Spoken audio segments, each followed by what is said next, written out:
Sinasabi niyo bang halimaw yung babaeng umatake sa kanya? Tingin ko nga, parang ganun na rin. Mukha naman nagsasabi ng totoo yung babae. Tingnan niyo siya oh, sobrang nanginginig siya. Ano naman kayong nilalang yun? Ay, gagi! O bakit? Ano na naman? Paano kaya kung yung umatake sa kanyang nilalang siya ring umatake at pumaslang kay Victoria? O anong nangyari sa babae? Mang Pedro, nagkamali ka. Sabi mo hindi na mauulit ang pag-atake sa kanya. Pero tingnan mo nangyari oh, namatay siya. Ang tigas din kasi ng ulo ng babaeng yan eh. Sinabihan ko siya kanina na sa kabila na siya dumaan. Pero hindi siya nakinig. Yan tuloy yung nangyari sa kanya.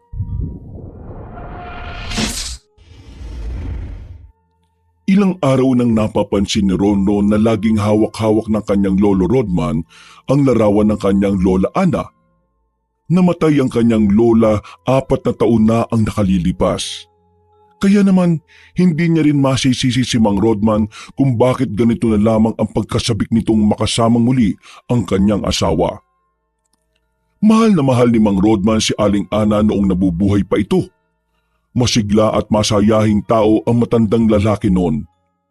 Pero mula nang mawala ang asawa nito dahil sa isang trahedya, nawala na ang sigla ng pagkatao nito. At ang masaklap pa sa nangyari, hanggang ngayon ay hindi pa rin nahahanap ang katawan ni Aling Ana. Nakasama ang matandang babae sa nahulog sa bus sa bangin. Lahat ng sakay ng sasakyan na yon ay idiniklarang patay na. Kahit ang karamihan sa mga yon ay bigla na lamang nawala. Dahil sa tagal nang nangyari yon, halos lahat ng pamilya ni Ronron ay hindi na umaasang buhay pa si Aling Ana. Ang tanging umaasa na lamang ay ang kanyang lolo Rodman. Lo, alas 7 na. Lagpas na hapunan. Hindi ba kayo kakain? Walang ganang lumingon sa kanya si Mang Rodman nang sandaling itinigil ang pagbabasa ng dyaryo. Sumulyap na muna ito sa larawan ni Aling Ana na nakapatong sa lamesa. Mauna na kayo. Busog pa ako. Nasan ba yung dalawa mong pinsan? Bakit parang wala na naman dito sa bahay? Napapansin ko na parang mas madalas pa silang nasa labas kaysa rito ah. Si Vanjo, lumabas lang saglit para bumili ng soft drinks. Si Francis naman, hindi pa nakakauwi. Nakita ko kaninang naglalaro ng basketball eh. Pero baka pauwi na rin yung mga yon kasi kanina pa yun eh. Sigurado ka ba Lo? Hindi ka na muna kakain? Kasi napapansin ko nitong mga nakakaraang araw eh. Parang lagi na lang kayong huli sa tamang oras ng pagkain. Ganito naman talaga ako eh. Parang hindi mo naman ako kilala na kapag malapit na ang anibersaryo na kamatayan ng lola mo, tumatamlay ako. Siguro nakalimutan mo, no? Lagot ka sa lola mo. Bubultuhin ka nun. Napakamot si Ronron. Aminado siyang nawala sa isip niya na 1 linggo na lang pala mahigit ay maglilimang taon nang wala ang kanyang lola. Naku, nawala nga sa isip ko, Lo. Alam niyo namang abalang-abala ako sa mga sakahan natin eh. Lalo na ngayon, mas malakas ang pag-deliver natin ng mga ani. Ay pasensya na kayo mga apo ha. Kayo pa nga ang nag-aasikaso sa sakahan natin. Huwag ka mag-alala. Kapag nakahanap na ako ng dagdag na tao hindi na kayo makukonsumi ron. Wala naman ng problema sa akin na nag-aasikaso kami ron. Masaya naman kami. Isa pa, mga wala naman kaming trabaho. Kaya sa halip na tumambay kami, yung saka na lang natin ang aasikasuhin namin. At saka, hindi na natin kailangan magdagdag ng tao, Lo. Okay na sila Mang Pedro. Napalingon silang dalawa nang makita nilang nagmamadaling pumasok ang binatang si Francis. Mukha pa lang nito ay nakikita ng galit na galit ito. Agad namang nilapitan ni Ronron at Mang Rodman ang binata para tanungin kung anong problema nito. Ang si Tolits napakasira ulo. Pinagod pa kami sa kakalaro, wala naman palang pambayad sa pusta. Ano naman ang gagawin mo ha? Tatagay ko muna siya para malaman niya kung sinong ginagago niya. Ay. Maayos ka sa sinasabi mo ha? Kapag ginawa mo yan, makukulong ka. Binatukan ni Rodman ang kanyang pinsan. Sa liit ni Francis, nagawa niya itong hilahin patungo sa katre at sapilitan niyang pinaupuroon. Binigyan niya ng malamig na tubig para kahit napapaano ay kumalma na rin ito. O ngayon, sabi mo na sa amin kung ano ba talaga nangyari. Isa lang naman kasi ang lamang nila. Nahabol namin at kami pa ang nanalo. Bigla niyang sinabi na bukas na lang daw niya ibibigay yung pusta. Kilala namin ng siraulong yun eh. Kapag sinabi niyang bukas, nako, thank you na yun. Ano bang pustahan niyo? At bakit parang handa na kayong itaya ang buong buhay ninyo? Pusta namin? Malaking bote ng soft drinks. Napakamot na lamang sa ulo si Ronron. Akala niya kasi ay libu-libong pera ang nakataya sa basketball na yun. Pambihira naman. Akala ko naman nakapusta tong bahay natin. Soft drinks lang pala. Oy, kumalma ka dyan. Pabalik na si Vanjo. Soft drinks ang binili nun. Magpakasawa ka. Diyos ko naman tao to. Ikaw nga Francis, iwas-iwasan mo ang gulo ha. Para lang sa malit na bagay. Baka mamaya mapahabak pa kayo sa ginagawa nyo eh. Sa inyo malit na bagay yun, pero sa amin malaking bagay na yung pusta na yun. At saka, hindi na lang naman to tungkol sa puste. Tungkol na to sa pagod na inilaan namin dun sa laro. Oo na. Huwag ka na magmaktol. Ayan na si Banjo oh. Ay sige na, magsabay-sabay na tayong kumain. Magkakaharap sila sa hapagkainan ng mga sandaling yon.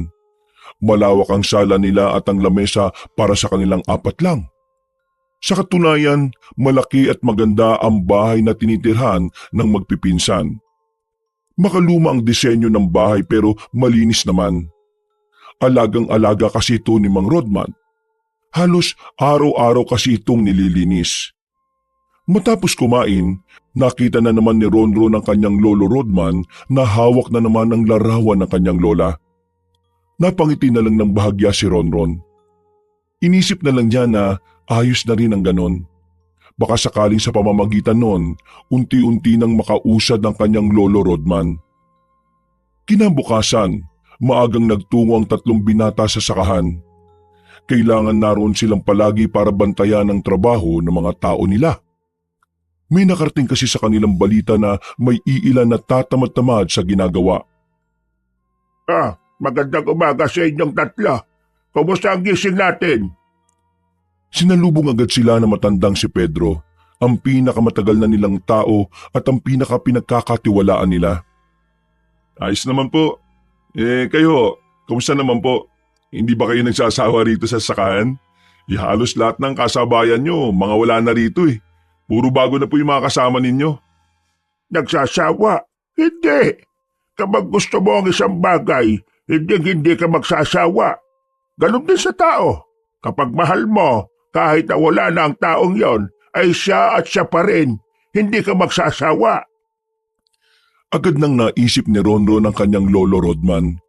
Napangiti na lang siya nang mapagtantong ganon na ganon ang kanyang lolo. Siya nga pala iho. Yung mga kamatis natin, ipapapitas ko na rin kagad mamaya ha. Balita ko kasi may malakas na ulan na darating ngayong buwan. Baka masalanta lang kaya aanihin na natin at ipapadala sa mga consumer natin. Oo, sige po. Kayo na pong bahala ron. May tiwala naman po kami sa inyo eh. Mang Pedro, nasaan na nga po pala yung babaeng bagong pasok lang nung nakaraan? Yung morena? Si Victoria ba? Hindi na pumasok eh. Ewan ko ba sa babaeng yan? Hindi na nga kinuha yung sinahod niya ng 3 araw. Bakit mo tinatanong kay Mang Pedro? Type mo ba yung babaeng yon? Ikaw naman, tinatanong ko lang, type na kaagad. Kilala ko hasang at kaliskis mo eh. Ganyang mga galawan mo kapag gusto mo yung isang babae. Uy, basta babae, banjo lang yan. Matinig sa babae pero laging busted. Uy, tigas ng mukha nito. Nagsalita yung hindi pa nagkakasyota kahit na kailan. Siya. Magsisimulan na ako sa trabaho ha. Maiwan ko na muna kayong tatlo. Naglakad na lamang ang tatlong magpipinsan. Nagtungo sila sa kubo na madalas nilang tambayan kapag naroon sila. Mga bandang 8:00 na ng umaga, nagdadatingan na rin ang ilan nilang tao para magsimulang mag-ani. Napapansin niyo ba yung pagbabago kay Lolo? Oo, itong mga nakaraang araw, tumatamlay na naman siya. Pero ang sabi naman niya sa akin ganun talaga siya kapag malapit ng death anniversary ni Lola Ana. Nakalimutan niyo rin Ako? Hindi Araw-araw ko kayang naaalala. Nakalimutan ko. Ano naman ngayon? Baka multuhin kayo ni Lola, no? Multuhin? Paano naman ako mumultuhin? Hindi pa naman patay si Lola.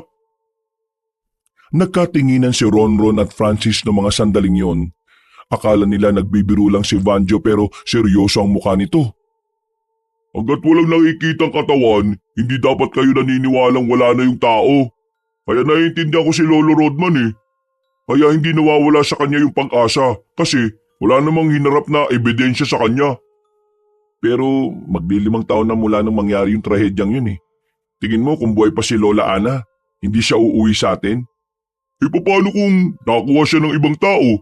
Nawalan siya ng alaala, kaya hindi siya kagad nakauwi. Kapanood mo yan ng mga telenovela sa hapon Matulog ka nga ng 3:00 ng hapon pagtapos ng padasal. Di yung kung ano-ano lang yung pinagsasabi mo dyan.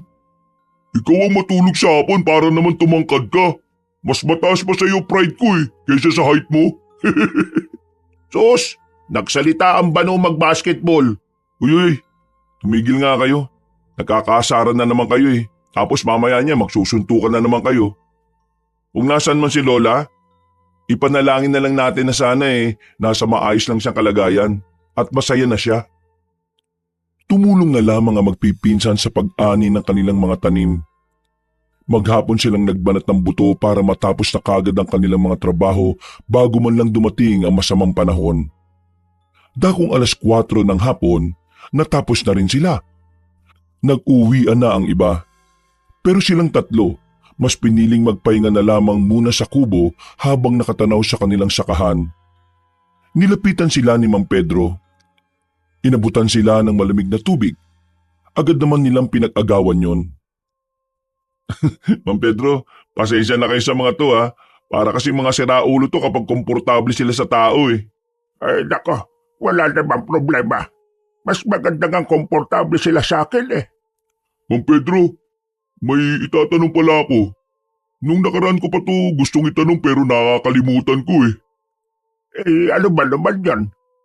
Nung nakaraan kasi, meron ako nakitang babaeng maputi na laging nakatanaw sa sakahan natin. Hindi ko siya mamukhaan kasi laging doon lang siya nakatayo Kilala niyo ba yung kung sino yun? Babaeng maputi. Mahaba ang buhok tapos may katangkaran? Opo, parang yun na nga po. Ay, baka kapatid yun ni Victoria. Nakita ko kasi si Victoria isang beses, sumama na siya sa babaeng yun pag-alis. Nakita ko rin yun. Yun na rin yung huling trabaho ni Victoria dito kasi kinabukasan, hindi na siya pumasok dito Ilang taon na ba yung Victoria? Baka mamaya minor de edad pa yun at pinagalitan ng kapatid o magulang. Ikinausap ko naman siya nung unang-una pa lang. Ang sabi naman niya, 19 anyos na siya. Pero bilib din ako sa iyo, Banjo, ha? Basta babae talaga ang talas ng paningin mo. Nagtawanan na lamang sila noong mga sandaling yon. Maya-maya pa ay umuwi na lang din sila sa kanilang bahay. Naabutan nila si Mang Rodman na nagluluto na ng kanilang kakainin. Pasipul-sipul pa ngayon. Nanibago si Ronron sa matanda. Iba kasi ang sigla ng kanilang lolo nung gabing yon. Parang may magandang nangyari na hindi nila alam. Magpahinga na kayo sa sala. Tatapusin ko lang itong niluluto ko at maya-maya kakain na rin tayo, ha? Nauna na nagtungo si Vanjo at Francis sa kanilang sala, habang si Ronron naman ay sandali pang nagpaiwan sa kanilang kusina. Mukhang masarap yung niluluto mo, Lo, Kailan ba naman ako nagluto lang hindi masarap? Maganda yata ang mood mo ngayon, Lo. Ano meron? Kailangan ba may dahilan para gumanda ang mood? Hindi ba pwedeng gusto ko lang namang ipagluto kayo para makabawi naman ako sa inyo? Ito talaga si Lolo. Hindi mo naman kailangan bumawi Hindi. Kailangan ko yon. Para naman kahit napapado gumiginhawa ang buhay ninyo matapos ang maghapong trabaho. Natigil lang ang kanilang usapan nang biglang may dumating na mga pulis sa kanilang bahay. Nagkatinginan silang dalawa. Nagtataka rin naman si Vanjo at Francis sa sala. Ano po kailangan nila? Sinabi ng pulis ang sadya ng mga yon. Ayon sa mga pulis, isa raw sa mga tauhan nila sa sakahan ang natagpuang wala ng buhay malapit lang din sa kanilang taniman. Nagkaroon ng interogasyon sa kanila. Matapos silang makapagbigay ng salaysay, umalis na rin ang mga pulis. Natulala sila ng mga sandaling yon. Ang masaya sanang hapunan, napalitan ng pangamba. Ang babaeng si Victoria kasi na ilang araw nang hindi pumapasok, natagpuan na lamang na wala ng buhay. Sariwa pa raw ang pagkawakwak ng tiyan, kaya ang hinala ng mga pulis, wala pang isang oras na patay ang babae. Sinong siraulo naman ang gagawa nun kay Victoria? Napaka-brutal. Sa naisip ko, parang kinaukaw yung tiyan eh. Kung sino man ang gumawa nun sa babaeng yon, sana karmahin siya sa buhay. Nakakaawa si Victoria. Magalang at mabait pa naman sana ang babae yon. Elo, anong gagawin natin ngayon? E di pagdasal na lang natin ang kaluluwa niya. Wala naman tayong ibang gagawin. Mga pulis na ang bahalang umalam kung sino ang salarin. Bumuntong hininga na lamang si Ronron. Kinabukasan ng umaga, yun ang laman ng usapan sa kanilang baryo. May mga kumakalat pang larawan na kung saan makikita ang kalunos-lunos na sinapit ng dalagang si Victoria. Pansamantalang hindi na muna pinapasok ni Mang Rodman ang mga tao nila sa sakahan. Bilang paggalang na rin siya nangyari sa isa sa mga tauhan nila. Mga apo, kayo na munang bahala rito sa bahay ha. Mamayang gabi meron akong pupuntahan. O sige na, alis muna ako ngayon. Kakausapin ko lang rin si paring Pedro.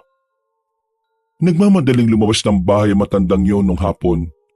Napapailing na lamang sila. Hindi kasi nila magawang pigilan ng kanilang lolo. Matigas din kasi ang ulo noon kahit na halos lahat ng tao sa kanila nakakaramdam na ng takot dahil sa nangyari. Saan daw siya pupunta mamayang gabi? Wala kang narinig kung saan, di ba? Ganon din kami. Wala rin akong ideya eh. Hindi naman lumalabas si lolo ng gabi, di ba? Mamayang gabi bago siya umalis, itatanong ko na lang. Itinuon na lamang ng tatlo ang kanilang atensyon sa ibang bagay.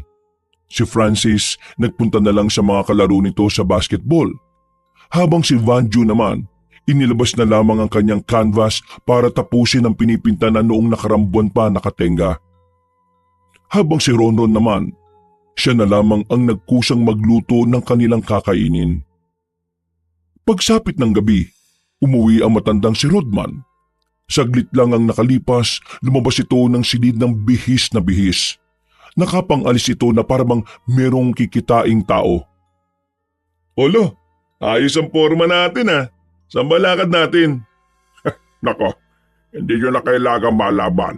Sikreto lang to ng matanda. Nagmamadali nang lumabas sa matanda. Napapailing na lang din si Ronron. Sakto namang kapapasok lang ni Francis ng mga sandaling yun. Agad nitong inilapag ang bola sa gilid. Ron, saan daw pupunta si Lolo? Hindi ko nga rin alam eh. Hindi sinabi eh. Nako, tingin ko may kabit si Lolo. Baliw, bakit mo naman nasabi yan? Bis na busy, iba rin ang ngiti. O paano mo naman masasabing may kabit si Lolo eh? Wala naman na si Lola. Napatingin sila sa kararating lang na si Vanjo. May daladala pa itong paintbrush. Ano pinagsasabi mo? Sabi mo kasi may kabit si Lolo eh. Kung sakali mang may iba na siyang kinalolokohan, hindi mo pwedeng sabihin kabit niya yun. Wala na si Lola eh. Kasal sila ni Lola at hanggat epektibo ang kasal nila, kahit magkaroon ng ibang babae si Lolo at kahit matanggap natin ang bago niya, kabit pa rin yun. Yun ang nasa batas. Sana kasi nagbabasa ka rin ng mga batas eh, no? Tama si Francis. Pero Francis, malabo namang makahanap naman si Lolo ng bagong babae. Alam naman natin lahat kung gaano kamahal ni Lolo si Lola Ana, di ba? Mismo. Kaya wag yun ang pag-isipan ng kung ano ang lolo natin. Hayaan na lang muna natin siyang mag-enjoy kung ano man yung sikretong sinasabi niya. Nagkibit balikat na lamang si Ronron. Makalipas lang ang ilang oras, sabay-sabay na rin silang kumain. Matapos yon, humiga na rin sila para makapaganda sa pagtulog. Pero hindi dinadalaw ng antok ang binatang si Ronron. Naisip niya bigla ang nangyari sa babaeng si Victoria. Anong klase kayang tao yung kayang gumawa nun sa kanya? Tao? Paano kung hindi tao? Hayop? Anong hayop naman? Hindi kaya halimaw? Totoo bang halimaw? Natatawa na lamang siya sa pinagsasabi niya, pero sa kaloob-looban niya, aminado siyang interesado siyang malaman kung ano ba talaga ang tunay na nangyari. Kinaumagahan, nakita nilang nasa sala ang kanilang lolo. Hindi pa ito nakakapagbihis. May ngiti sa labi nito habang nagbabasa ng dyaryo. At sa pagkakataong yun, himulang wala na sa tabi nito ang larawan ng kanilang lola. Nagtataka ang binatang si Ronron nung umagang yon. Nalilito na siya sa ikinikilos ni Mang Rodman. Kaunting-kaunti na lang talaga, iisipin na niyang may iba ng kinahuhumalingan ng kanyang lolo. Lo, iba talaga ang ngiti natin ngayon ah. Ano ba meron? Ha? Ay, wala naman. Maganda lang siguro ang mood ko. Maganda ang mood? Kahit mukhang wala pa kayong tulog? Aba, iba yan lo ah. Ano ka ba? Nakaidlip naman ako kanina. Hindi nga lo. Anong meron? May nililigawan ka na bang iba? Loko ka. Malamang wala. Lola mo lang ang nag-iisa sa buhay ko, no? We, hindi nga. Kulit mo. Wala nga.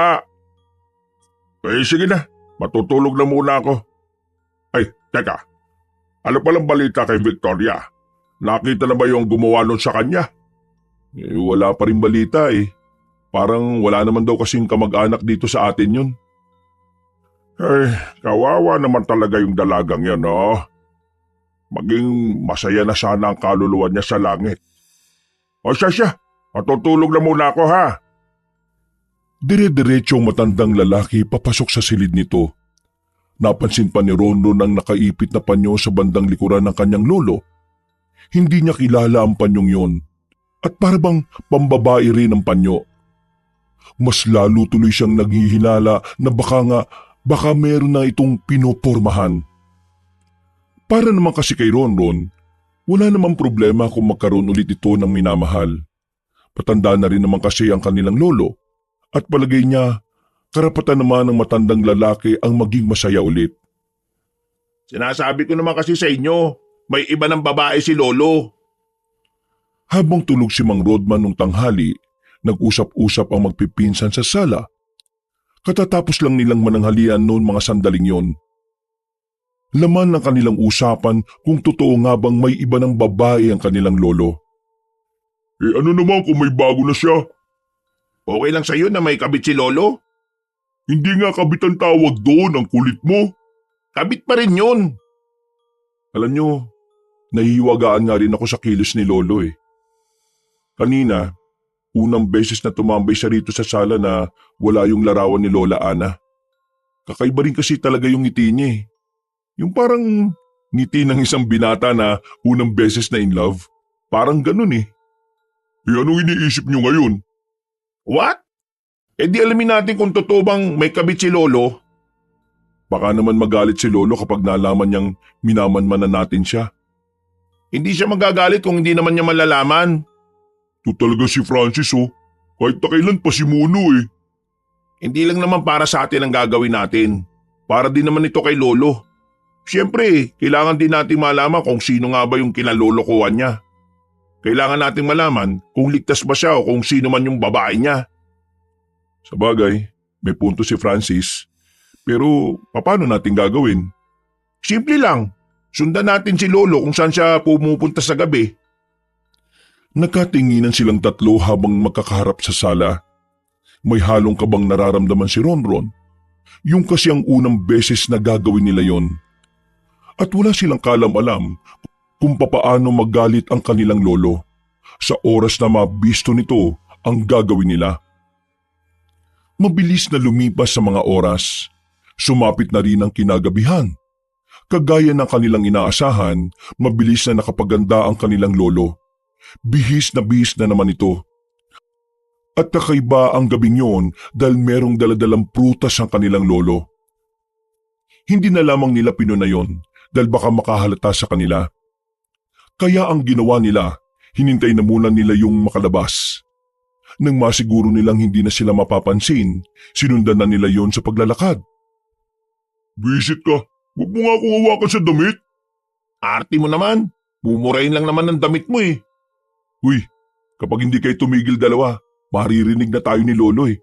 Para kayong mga bata eh. Ito kasi, parang si Raulo. Damit mo na lang hawakan mo. Napatago sila sa gilid ng bahay nang biglang tumigil sa paglalakad ang kanilang lolo. Sandali itong lumingon. Buti na lang ay nakapagtago na rin sila sa gilid. Ingay nyo kasi. Baka mamaya narinig na mga boses ninyo. Mga siraulo talaga kayo. Dapat ako na lang kasi. Nang muli silang sumilip, nakita nila si Mang Rodman na naglakad na ulit. Nakahinga na sila ng maluwag. Nung una, inakala nilang sa terminal ng tricycle papunta ang kanilang lolo. Pero laking pagtataka nila ng ibang direksyon ang daanan nito. Oh, anong gagawin ni Lolo ron? Papasok na sa gubat yun ah. Bilisan nyo, dali! Nilakyan na nila ang mga hakbang. Nang makapasok na rin sila sa kagubatan, tuluyan nang nawala sa paningin nila si Mang Rodman. Madilim din kasi doon, natatakpan pa ng matataas na puno. Hoy, anong gagawin mo? Malamang, magbubukas ng flashlight. Sira talaga tuktok mo no. Kapag nag-ilaw tayo, malalaman agad ni Lolo na may sumusunod sa kanya. Huwag mo nang gamitin yan, Francis. Mag-ingat na lang kayo sa paglalakad kasi madilim. Pambira, ano pang silbi ng flashlight na to? Di pukpuk mo sa ulo mo. Ay nako, kaunti na lang namumuro ka na, pupukpuk ko to sa ulo mo. Ipinagpatuloy na lamang nila ang paglalakad. Pilit nilang hinahanap ang kanilang lolo. Pero dahil masyadong masukal ang gubat, wala na rin silang napala. Kahit na nag-aalala sila para sa matanda, mas pinili na lamang nilang itigil na ang ginagawa nila. Nakabalik sila sa kalsada.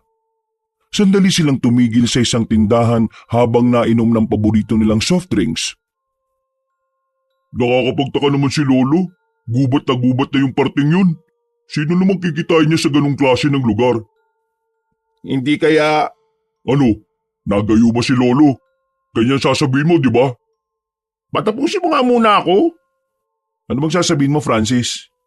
Baka kasi naengkanto si Lolo. Tingin ko, kailangan natin siyang ipatingin sa albularyo. Naku, naniniwala ka kasi sa ganyan eh. Alam mo naman na hindi naniniwala si Lolo sa mga engkanto na yan. Magagalit pa sa atin yun eh. Hindi natin pwedeng gawin yan. Di nalaman ni Lolo na sinusundan natin siya. Obserba na lang natin siya. Hanggat yung pagbabago niya ngayon hindi naman nakakasakit o nakakapagpahamak ng tao, hindi natin kailangang humantong sa ganyang punto. Concern lang naman ako kay Lolo. Pero sige, kayong bahala. Lahat naman tayo dito concern eh. Pero kailangan kasi nating magdahan-dahan sa mga ginagawa nating desisyon. Ano mang pagkakamali natin, pwede makasakit kay Lolo. Ngayon na nga lang natin siya nakikitang sumaya ulit eh. Pahalagahan na lang natin yun. Alam mo sa lahat ng sinabi mo, dyan lang ako sang-ayon sa'yo. No sige, ganito na lang ang gagawin natin. Bumalik tayo bukas na mas maaga. Siguro kapag tapos natin sa sakahan, diretso na tayo ron. Hanapin natin dun kung may makikita man tayo mga ebidensya na totoong may tinatago si Lolo sa kagubatan. Napatango na lamang ang dalawang pinsan niya. Matapos ang kanilang pag-uusap roon ay naglakad na rin sila pauwi. Pero hindi pa sila nakakalayo. Nakasalubong nila ang matandang si Pedro. May kung ano-anong dala itong mga halaman. Napansin nila yun agad dahil yung ibang dala nito ay nahuhulog na. Oh, Mang Pedro, dami niyong dala. Saan niyo gagamitin yan? Ay, kayo pala. Itong mga ito.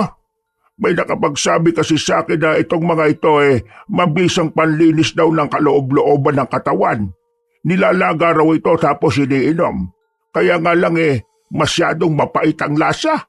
Mas mapait pa sa ampalaya. Pero maganda to sa kalusugan.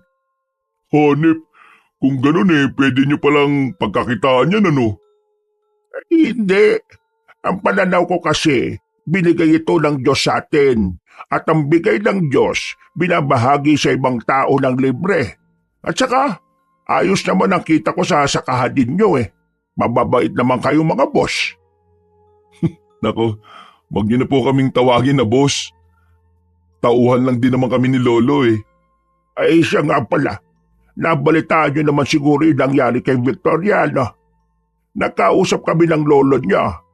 May bagong balita na ba mga pulis o kahit na abiso man lang kung may progreso ba ang investigasyon?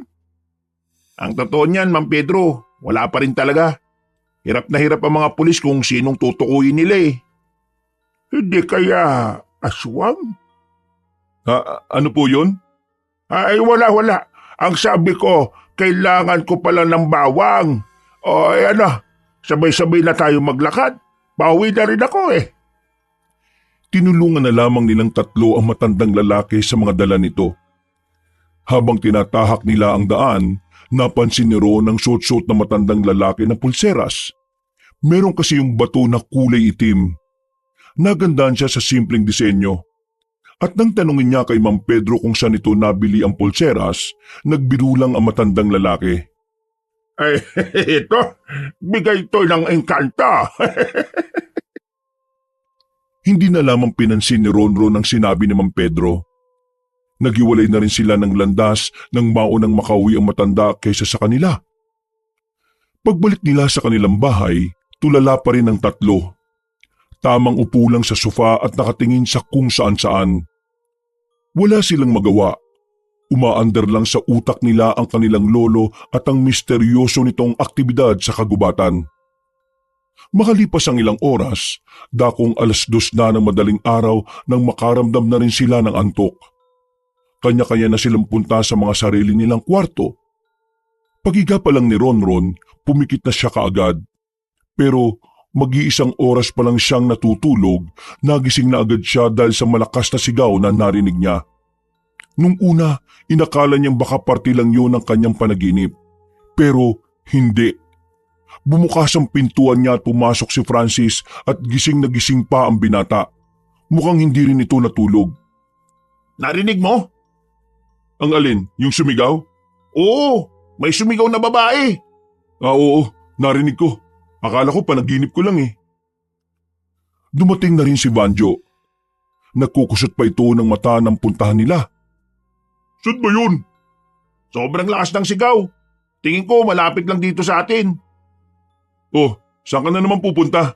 3:00 pa lang, uy. Alamin ko kung sino yung sumigaw. Kahit na inaantok pa silang dalawa ni Vanjo, wala silang nagawa kundi ang sumunod kay Francis. Nang makarating na sila sa labas, hindi kalayuan sa kanilang bahay, nakita nila ang isang babae na nasa loob na ng bakuran.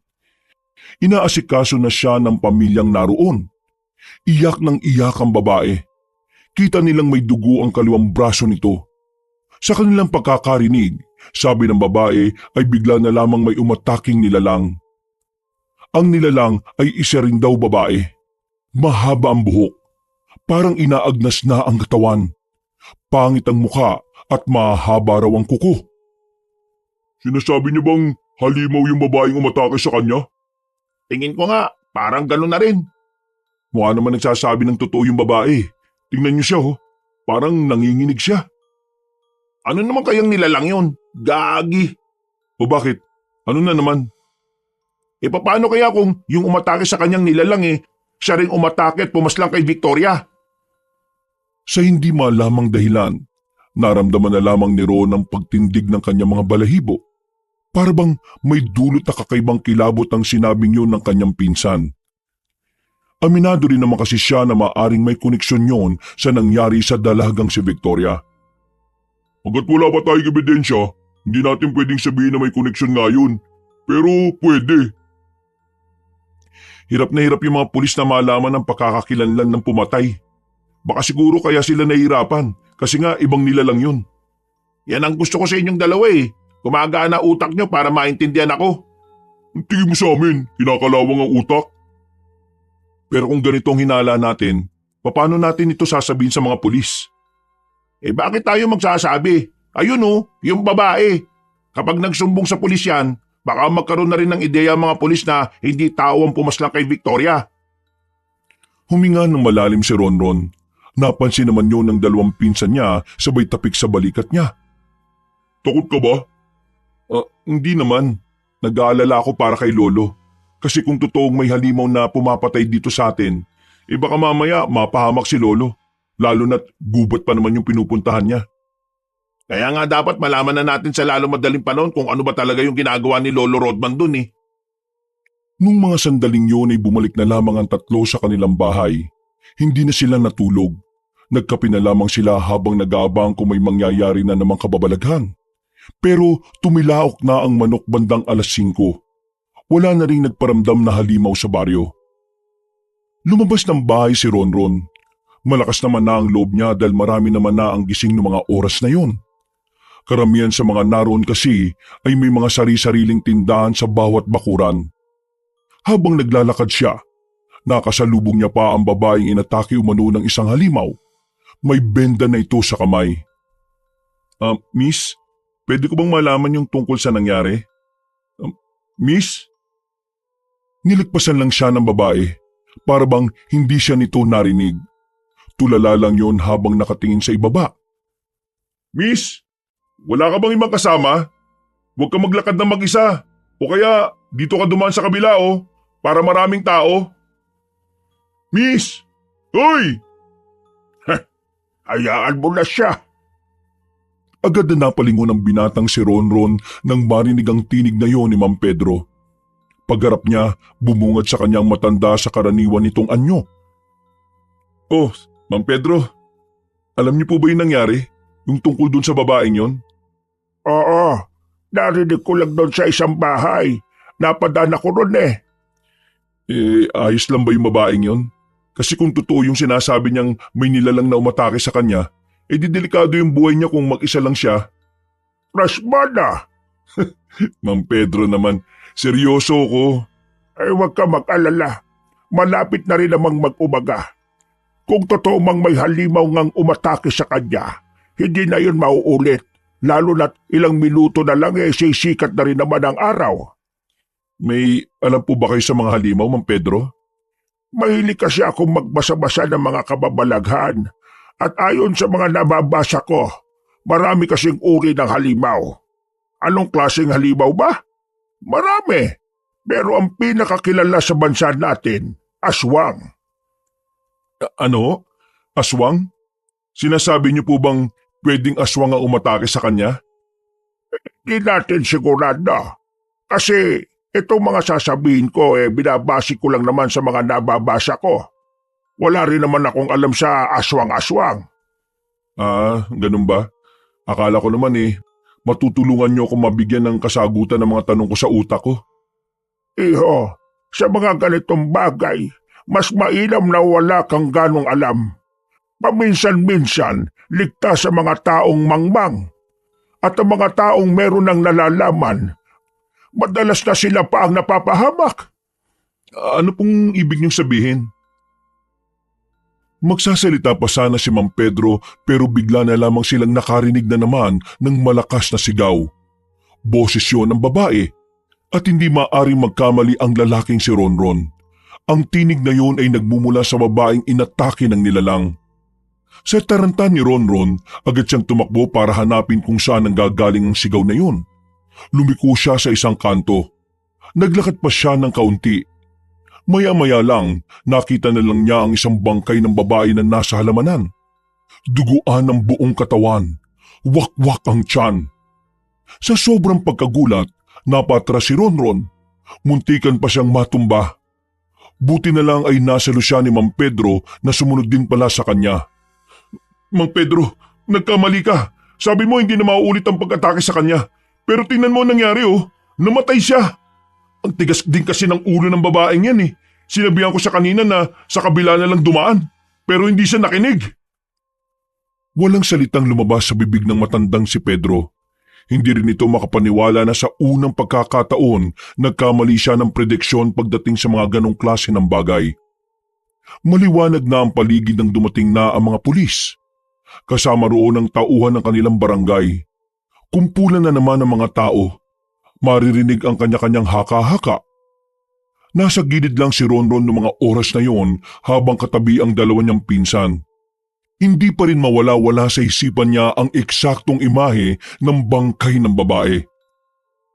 Nakapagbigay ka na ba ng statement, Ron? Oo, sinabi ko lahat. Sinabi ko na rin kung ano yung hinala ko na gumawa sa babaeng yon.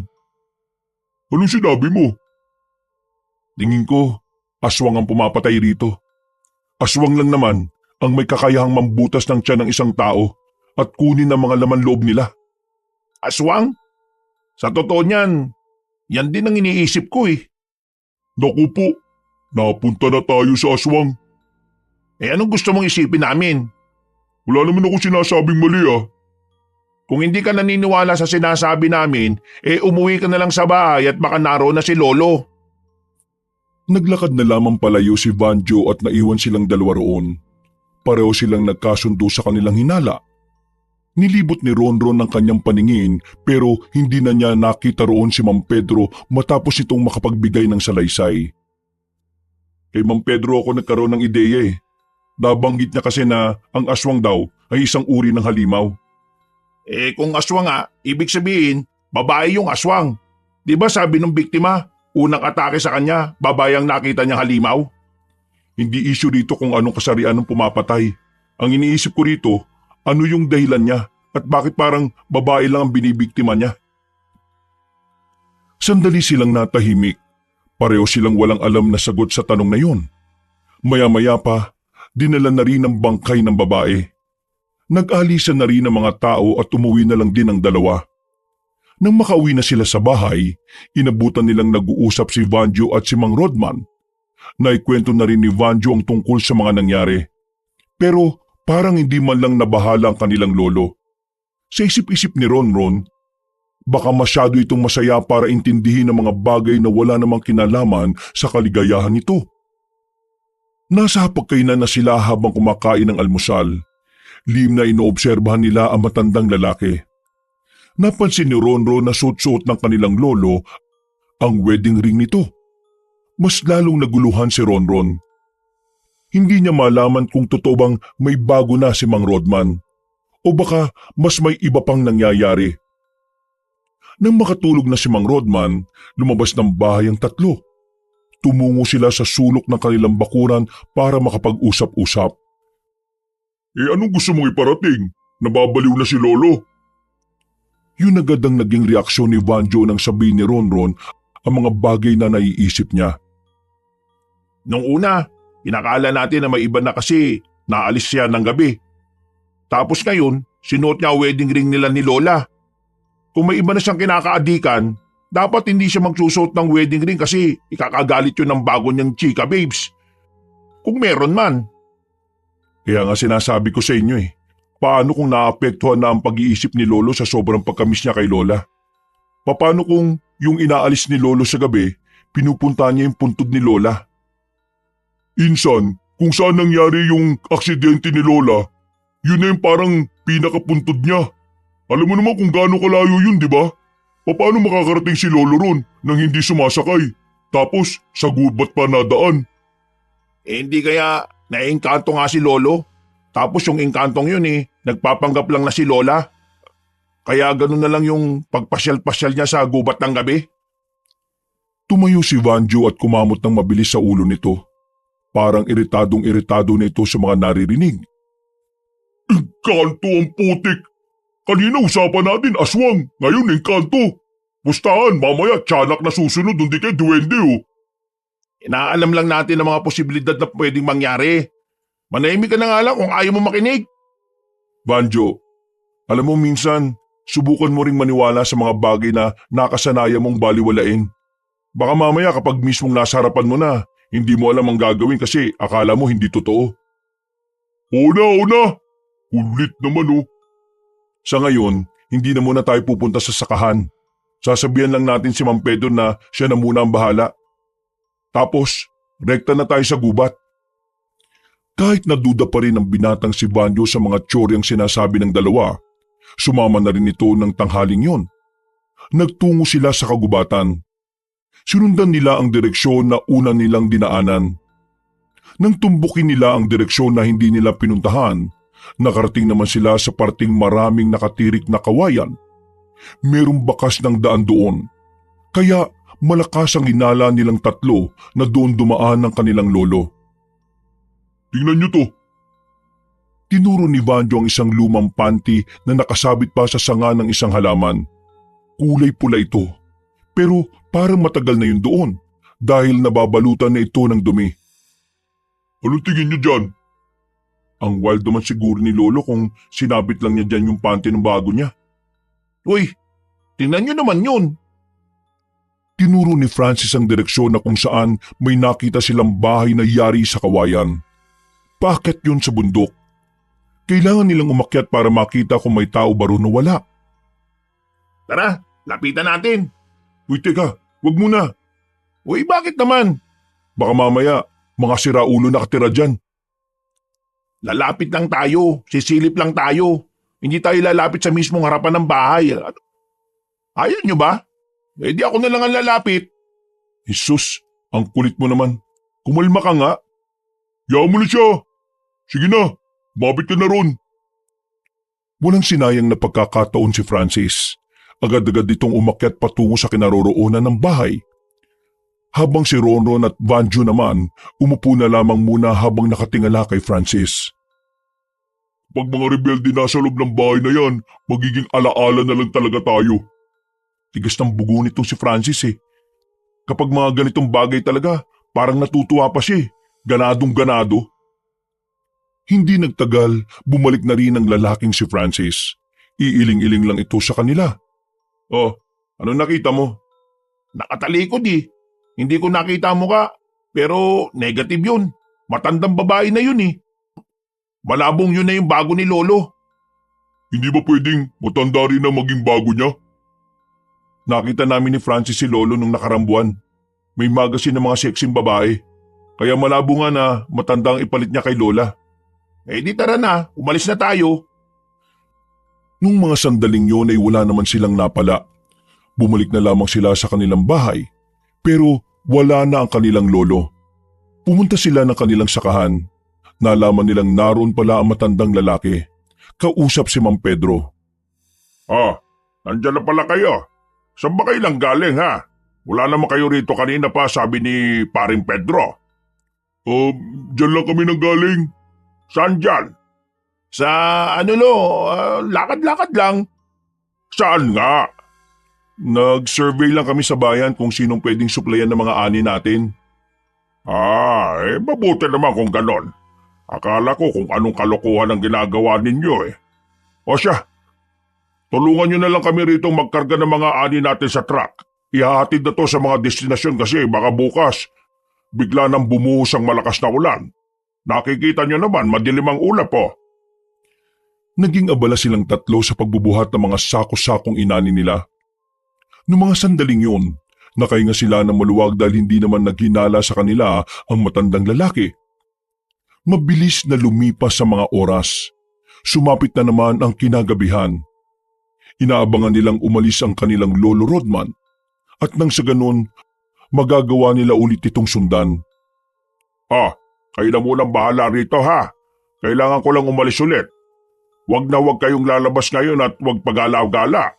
Alam niyo naman ang mga bali-balita sa lugar natin. Sige po, Lo, ingat kayo.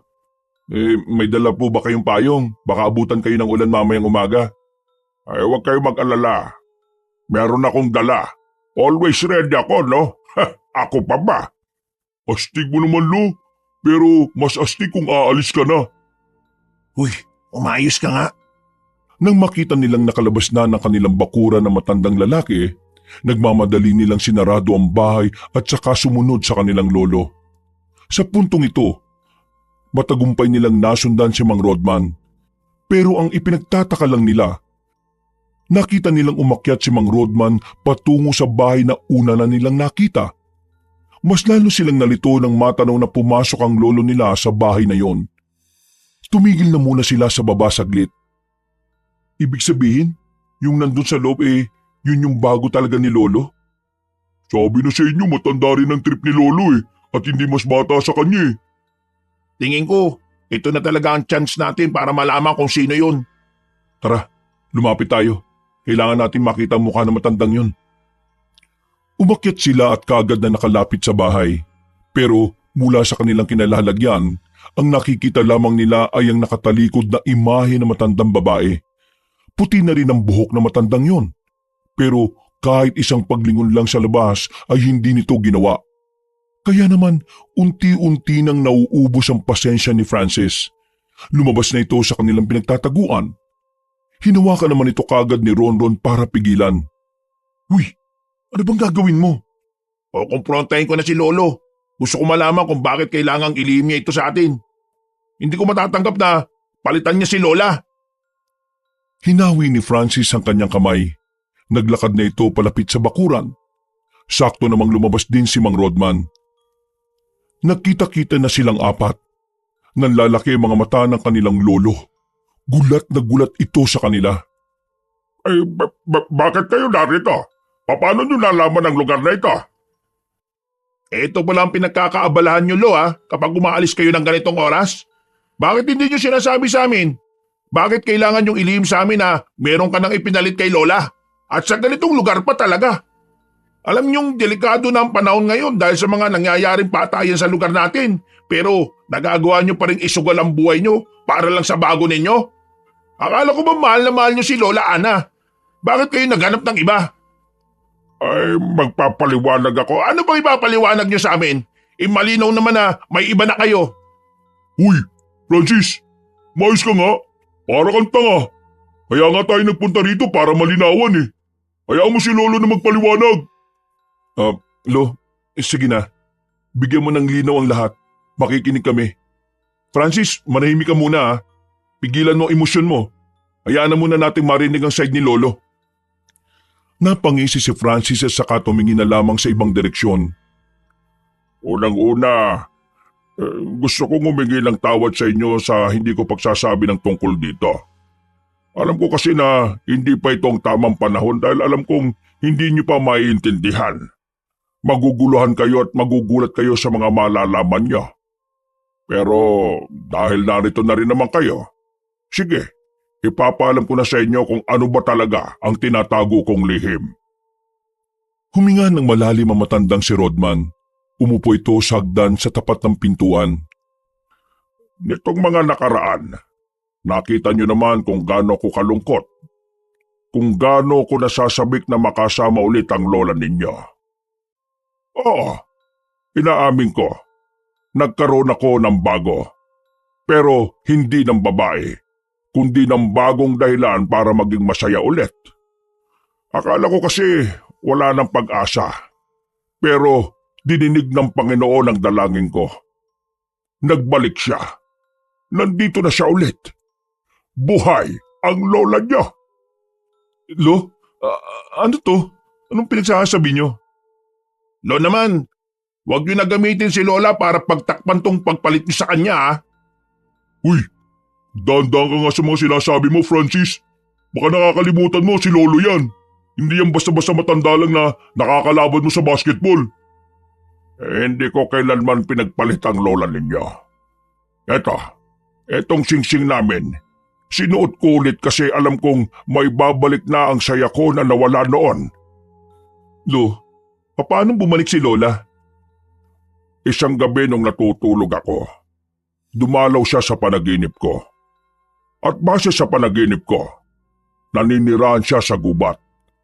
Kaya nang magising ako, pumunta ako sa gubat at totoong buhay siya. Naisip ko naman na sabihin sa inyo pero nababahala ako na baka hindi nyo kagad matanggap ang nangyayari. Na baka magbago na ang tingin nyo sa kanya. Mga apo, buhay ang lola ninyo. Hindi siya namatay nung nalaglag ang sinasakyan nila. O sige, kung totoong buhay si Lola Ana, nasan? Ibang matanda naman kasi yung nandyan sa loob eh. Mahal ko, halika.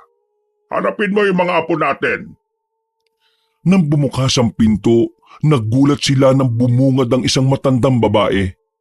Maputla ang kulay nito. At sa 5 taon na nakalipas, parang hindi man lang nagbago ang mukha nito. parang hindi to tumanda ng 5 taon. Nagtindigan ng balahibo ng 3 binata nang makitang si Aling Ana. Ang matandang akala nila ay matagal ng patay. Sandali silang natameme. Napahawak si Banjo at Francis kay Ronron noong mga sandaling yun. Kumusta na kayo mga apo ko? Nang marinig nila ang malamig at mahinahong tinig ng kanilang lola, bigla na lamang hinimatay ang binatang si Francis. Kaya naman pumasok na lamang sila sa loob. At nang magising na si Francis ay sinimulan na rin ni Aling Ana ang kanyang kwento. Pasensya na kayo.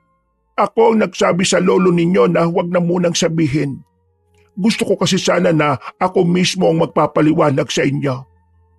Ngayon, handa na akong ikwento ang lahat. Noong naaksidente kami, totoong muntikan na akong mamatay.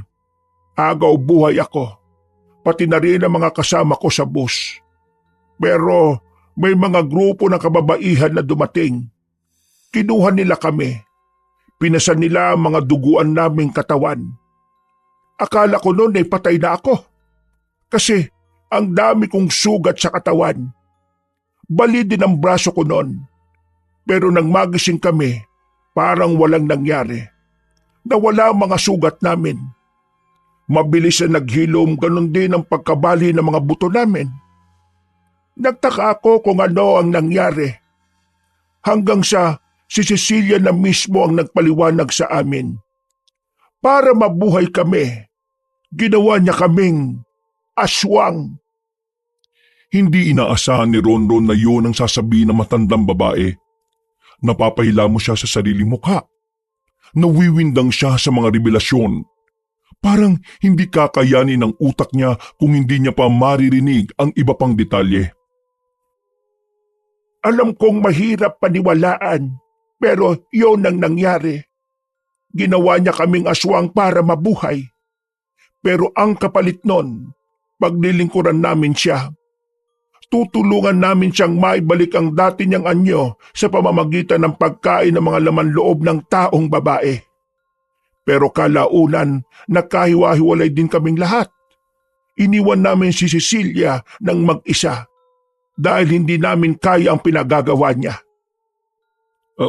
Teka lang lahat, dilinawin ko lang. Isa ka ng aswang ngayon at dahil yan dun sa Cecilia na binabanggit nyo. Sino naman itong Cecilia na to? Siya ang aswang na pumapaslang ngayon sa lugar natin. Pinapatay niya ang mga babaeng magaganda. Ginagawa niya yon para unti-unting maibalik ang ganda niya. Ang dugo at laman kasi ng isang babaeng maganda. Nakakatulong yon para sa panlabas niyang kaanyuhan. Matandang aswang na siya. Isang nakakatakot na nilalang. Pangit at katsuklam-suklam ang muka. Ang tanging layunin niya, makabalik sa dati siya at magkasik ng lagim sa mga kababaihan. Galit siya sa mga taong babae, lalo na sa mga magaganda. Kung alam niyo naman pala na kung sinong pumapatay, bakit hindi niyo na lang siya pagtulungan? Di ba, marami naman kayong tumiwalag sa kanya? Malakas si Cecilia. Habang kami, pangkaraniwang aswang lang na may tuturing lang na alalay. Isa pa, wala na mga kasamahan ko. Pinatay na sila ni Cecilia. At hindi ko nga alam na baka ako na lang ang natitira. Kaya nga, kahit ayaw ko na sanang magpakita kay Rodman, ginawa ko na lang. Kasi pakiramdam ko, ako na ang susunod na papatayin. Gusto rin namin ng lola nyo na paslangin ang aswang na yon. Pero hindi naman namin alam kung paano namin gagawin yon. Wala kaming malapitan na albularyo.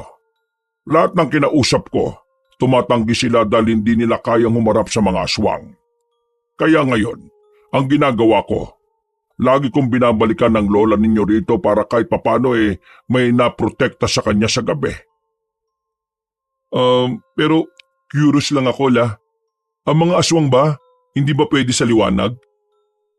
Magkakaiba ang mga aswang.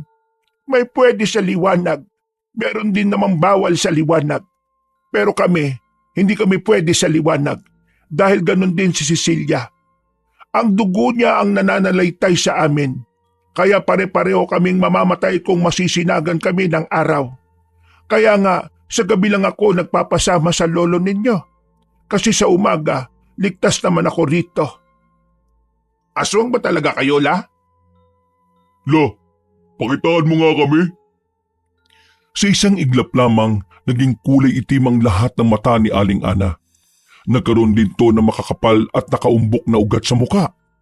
Dahil doon, tuluyan na ring naniwala ang tatlong binata. Ngayon, alam na natin kung sino ang aswang na pumapaslang sa lugar natin. Ang kailangan na lang natin humanap ng makakatulong sa atin. Pero higit sa lahat, masaya kaming malaman na buhay pa kayo, Lola. Kung alam nyo lang na halos araw-araw kaming nalulungkot, wala nang mawala ka. Sus, kunwari ka bang nalulungkot araw-araw? Halos araw-araw kang namababae rin . At least ako, hindi ko pinagbibintangan si Lolo na may ibang babae. Tungkol pala doon, Lo. Ako na po ang humihingi ng pasensya sa mga naisip namin. Nag-aalala lang kasi talaga kami na baka mapahama ka sa kakaalis mo sa gabi. Naiintindihan ko naman. Alam ko na ginawa nyo lamang yun para sa akin. Kaya huwag nyo nang isipin yon. Ang mahalaga, narito na ulit ang lola ninyo. Lo, aswang na si Lola. Makakabalik pa ba siya sa dati? Huminga ng malalim ang dalawang matanda. Bumakas sa mukha ng mga ito ang kaunting lungkot. Sa totoo, hindi namin alam kung papaano o kailan.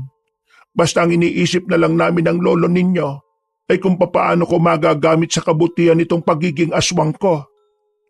Huwag kayo mag-alala. Sa 5 taon ng pagiging aswang ng inyong lola, hindi siya kumain ng tao. Puro gulay at prutas lang ang kinakain niya. Hindi siya kumakain ng karne mula noon. Sobrang saya kung narito kayong tatlo. Akala ko hindi na darating ang araw na makakasama ko kayo. Akala ko habang buhay ko na lang kayong titingnan sa malayo. Total, kumpleto naman na tayo. Bakit hindi tayo magdiyong sa pagbabalik ni Lola? Saktong-sakto. Nakapagdala ko ng mga pwede nating kainin. Nung gabing yun, lahat ng mga katanungan nila sa kanilang isip ay sa wakas nagkaroon na rin ng kasagutan. Gumaan na rin ang kanilang pakiramdam. Sobrang saya ng kanilang kalooban, lalong-lalo na si Ronron. Hindi niya mapaliwanag ang ligaya na nararamdaman niya. Dahil ngayon, nakikita na niyang masaya ang kanilang lolo Rodman. Sinulit nila ang pagkakataon, doon na rin sila nagpalipas ng oras. Umaga na nang magpaalam na sila sa dalawang matanda. Lo, dito ka na muna kay Lola. Uuwi na muna kami sa atin. Kukuha kami ng mga maraming gulay para mamayang gabi pagbalik namin dito. Marami tayong kakainin. La, babalik kami mamaya . Kaming bahala na sa mga kakainin mo. Maraming salamat sa inyo mga apo. Masayang masaya ako na muli kayong nakasama. Mag-iingat kayo sa pag-uwi ninyo, ha? Babalitaan na lang po namin kayo kung anong masasagap namin sa baryo. Magdadala na rin ako ng mga lumang damit po ninyo, La. Matapos makapagpaalam ay agad na rin silang umalis. Masaya na sana nilang sisimulan ang kanilang araw, pero pagdating nila sa kanilang baryo, isang masamang balita ang sumalubong sa kanila. Panibagong biktima na naman ng pagpaslang ang kanilang nadatnan. Ayon sa mga narinig nila, ang biktima ay natagpuang palutang-lutang sa ilog. Wala na ring lamang loob. Hinala ng iba, labandera ang babaeng yun. Hindi tuloy maiwasan na magpipinsan na hindi kilabutan. Pakiramdam nila, palala na ng palala ang mga nangyayari. Mukhang kailangan na talaga natin makahanap na makakatulong sa atin, ha? Tingin ko mas maganda kung aabisuhan natin ng mga tao. Kung malalaman nila na aswang ang pumapaslang, baka makapaganda sila at mas makaiwas sa kapahamakan. Tingin ko tama naman si Francis. Kailangan mamulat ang mga tao. Simulan natin sa pamunuan ng barangay natin. Bago sila tumungo sa kanilang mga plano, inasikaso na muna nila ang sakahan. Ilang araw na rin kasi silang hindi nakakadalaw doon na matagal. Inabutan nila ang mga tauhan nilang abala sa ginagawa. Pero wala roon si Mang Pedro. Ang sabi ng iba nilang tauhan, hindi raw pumasok ang matandang lalaki. Puntaan natin si Mang Pedro. Baka nagkasakit siguro. Wala pa namang pamilya ang taong yon. Kayo na lang. Ihatid ko na lang itong mga gulay sa bahay. O sige, kami na lang. Kita na lang tayo sa bahay.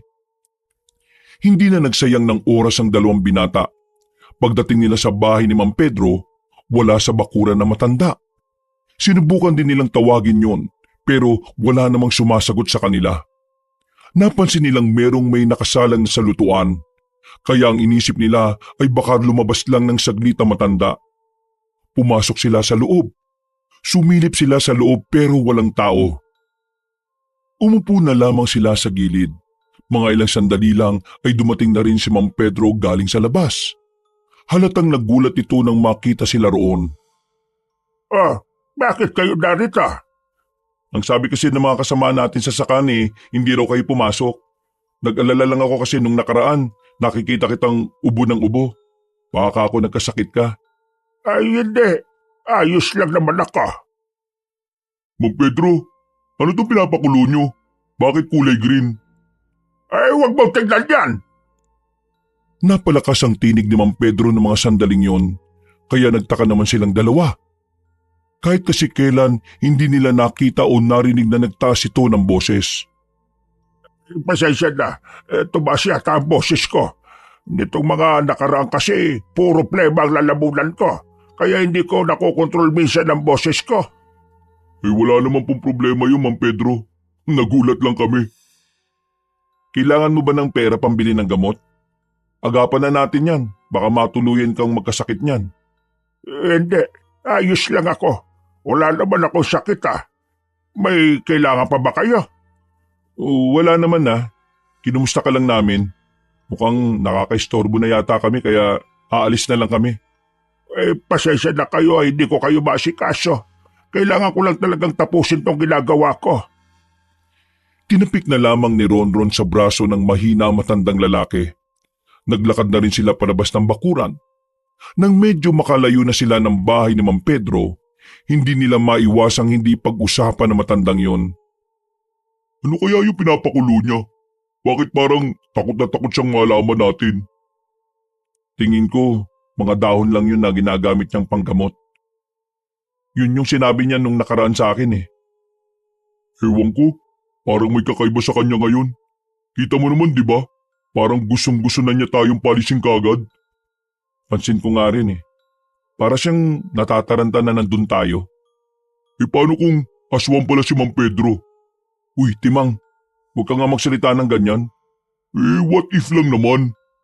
Patagalan natin katiwala si Mang Pedro. Hindi naman siguro siya aswang. Kasi kung aswang siya, dapat sinabi na sa atin yun ni Lola kanina. Basta, iba ngayon si Mang Pedro. Tingin ko, meron talaga siyang tinatago sa atin Nahahawa ka na rin kay Francis sa pagiging tamang hinala. Tara na nga, bilisan na lang natin. Pagbalik nila sa kanilang bahay, agad nilang inasikaso ang mga dadalhin nilang mga gamit para sa kanilang lola. Bandang 3:00 ng hapon, nagpahinga na muna sila. Nakatulog si Vanjo, habang si Ronron at Francis naman ay nanatiling mulat sa sala. Sa kalagitnaan ng kanilang pagmumuni-muni, napasilip sila sa pinto nang makita nilang may babaeng maputi sa tapat ng kanilang bakuran. Para itong may hinahanap. Kaya naman, lumabas na rin si Ronron para sana kausapin ang dalaga. Ano pong kailangan nyo? Maganda ang mukha ng babae. Masasabi niyang artistahin ito. Kahit na nakadaser ito, ay masasabi niyang sexy yun. Kung gising lamang si Vanjo, siguradong magkukumahog itong lumapit sa babae. Naligaw kasi ako. May hinahanap kasi akong tao. Pero hindi ko alam kung saan siya nakatira Sino bang hinahanap nyo? Baka kilala ko siya. Si Mang Pedro, alam niyo po ba kung saan siya nakatira? Bakit? Sino ka ba? At anong kailangan mo sa kanya? Inutusan lang ako ng tatay ko na pumunta sa kanya. Magpapahilot kasi ang papa ko. Maraming lamig si papa sa likuran Magpapahilot? Kay Mang Pedro? Hindi naman manghihilot si Mang Pedro Hindi siya manghihilot? Sabi sa amin ng mga kalugar namin, manghihilot daw siya. Baka ibang Pedro yung tinutukoy nila at sa ibang baryo din yon. Pasensya ka na ha. Hindi ko pwedeng ituro yung bahay ng kakilala kong si Pedro eh. Hindi siya kasi ang hinahanap mo. Alam mo kasi, siya talaga yon. Magsasaka daw siya bukod sa pagiging albularyo. Ha? Albularyo? Ang layo niyan. Magsasaka lang si Mang Pedro pero hindi yun magiging albularyo. Ang layo. Ganun ba? Baka nga nagkakamali lang ako. Pero saan ko naman nahanapin yung Mang Pedro na sinasabi ni Papa? Mayayari ako dito pag uwi eh. Mabuti pa miss. Umuwi ka na sa inyo at sabihin mo sa tatay mo mali siya ng tinutukoy. At huwag ka na magpagabi rito ha. May mga patayan na nangyayari dito eh. At ang mga kagaya mong maganda ang laging nabibiktima. Naku, kinaba naman ako sa iyo kuya. O sige na, aalis na lang din ako. Nakakatakot ang sinasabi mo. Pero maraming salamat ha. Nagmamadaling umalis ang babaeng yon. Sandali pa nga itong lumingon at kumaway sa kanya bago tuluyang lumiko sa kaliwang kanto. Napapailing na lamang si Ronron. Pagbalik niya sa loob, tinanong siya ni Francis. Oh, sino daw yun? Hindi ko kilala pero may hinahanap daw siya na Pedro ang pangalan. Albularyo raw. Sabi ko sa kanya, yung Pedro na nandito sa atin hindi naman albularyo. Nagkamali lang siguro. Kaya yun, sinabihan ko na umuwi kasi pinapatay dito yung magagandang gaya niya. Nagmamadaling maglakad eh. Sira ulo ka. Natakot pa yata yung babae. Pero si Mang Pedro, albularyo? Oo, nagkamali nga lang siya. Baka sa ibang baryo yung Pedro na tinutukoy niya. Makalipas pa ang ilang araw, kumagat na rin ang dilim sa paligid. Bandang 7:00 pa lang, tahimik na ang kanilang lugar. Damang-dama ang pangamba ng mga tao.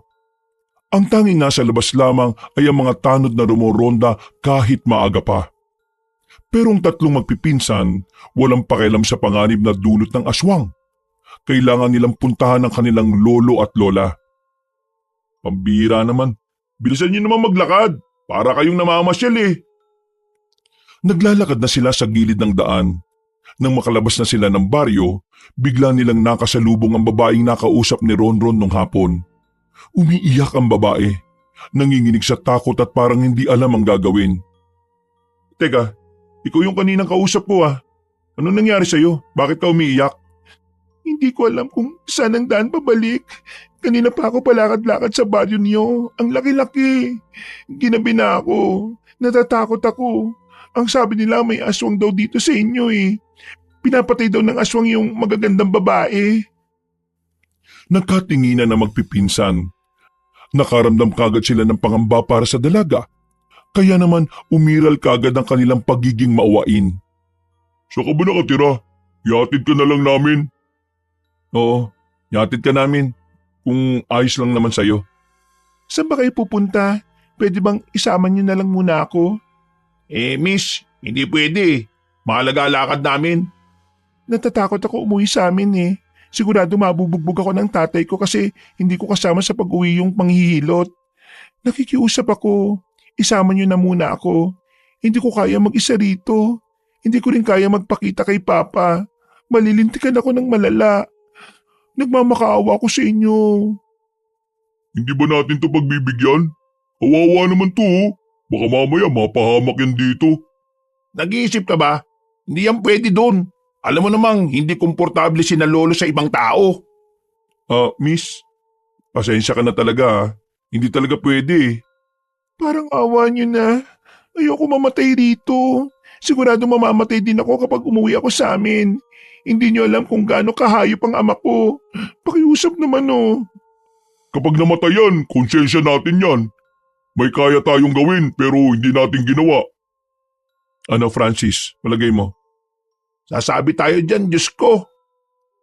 Hindi bago natin siya pakilala kay Lola, sabihin natin may kasama tayo para makakilo si Lola ng normal. At wag na munang pag-usapan ng tungkol sa pagiging aswang niya. Kahit na saglit lang, nakikiusap ako sa inyo. Sige. Pero saglit na saglit lang ha. Seryoso ka ba ron? Isama na natin. Kapag napahamak pa yan, habang buhay nating dadalhin yung konsensya.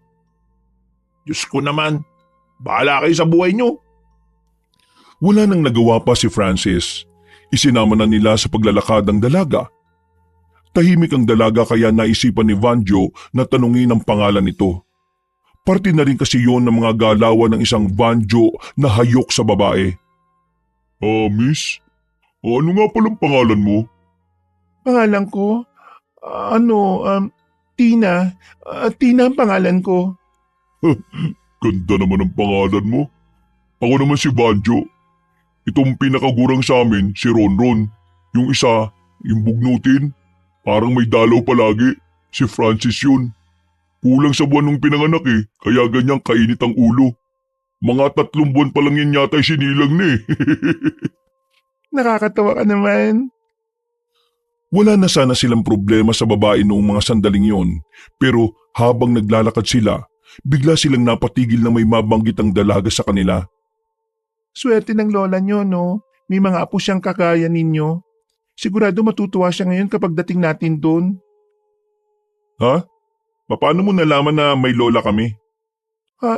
Di ba sinabi nyo kanina? Wala naman kaming binanggit na lola sa iyo Kami-kami lang nag-uusap nun. Paano mo narinig? Paano mo nalaman ng tungkol sa lola namin? Sino ka ba talaga? Dumistansya na sila ng bahagya sa babae. Nagkaroon na sila ng masamang kutob sa babaeng kasama nila. Sandali, kalma lang mga tol. Tingnan nyo kinakabahan na tuloy si Tina Huwag kang tanga-tanga, Banjo. Hindi ka ba nagdududa sa babaeng yan? Alam niyang may lola tayo. Alam niya rin na doon ang punta natin. Mag-isip ka nga. Sino ka? Magpakilala ka. Hindi ko alam ang sinasabi ninyo. Hinulaan ko lang naman na may lola kayo. Huwag mo kaming gawing tanga, no? Bigla na lamang naglabas ng kutsilyong binatang si Ronron.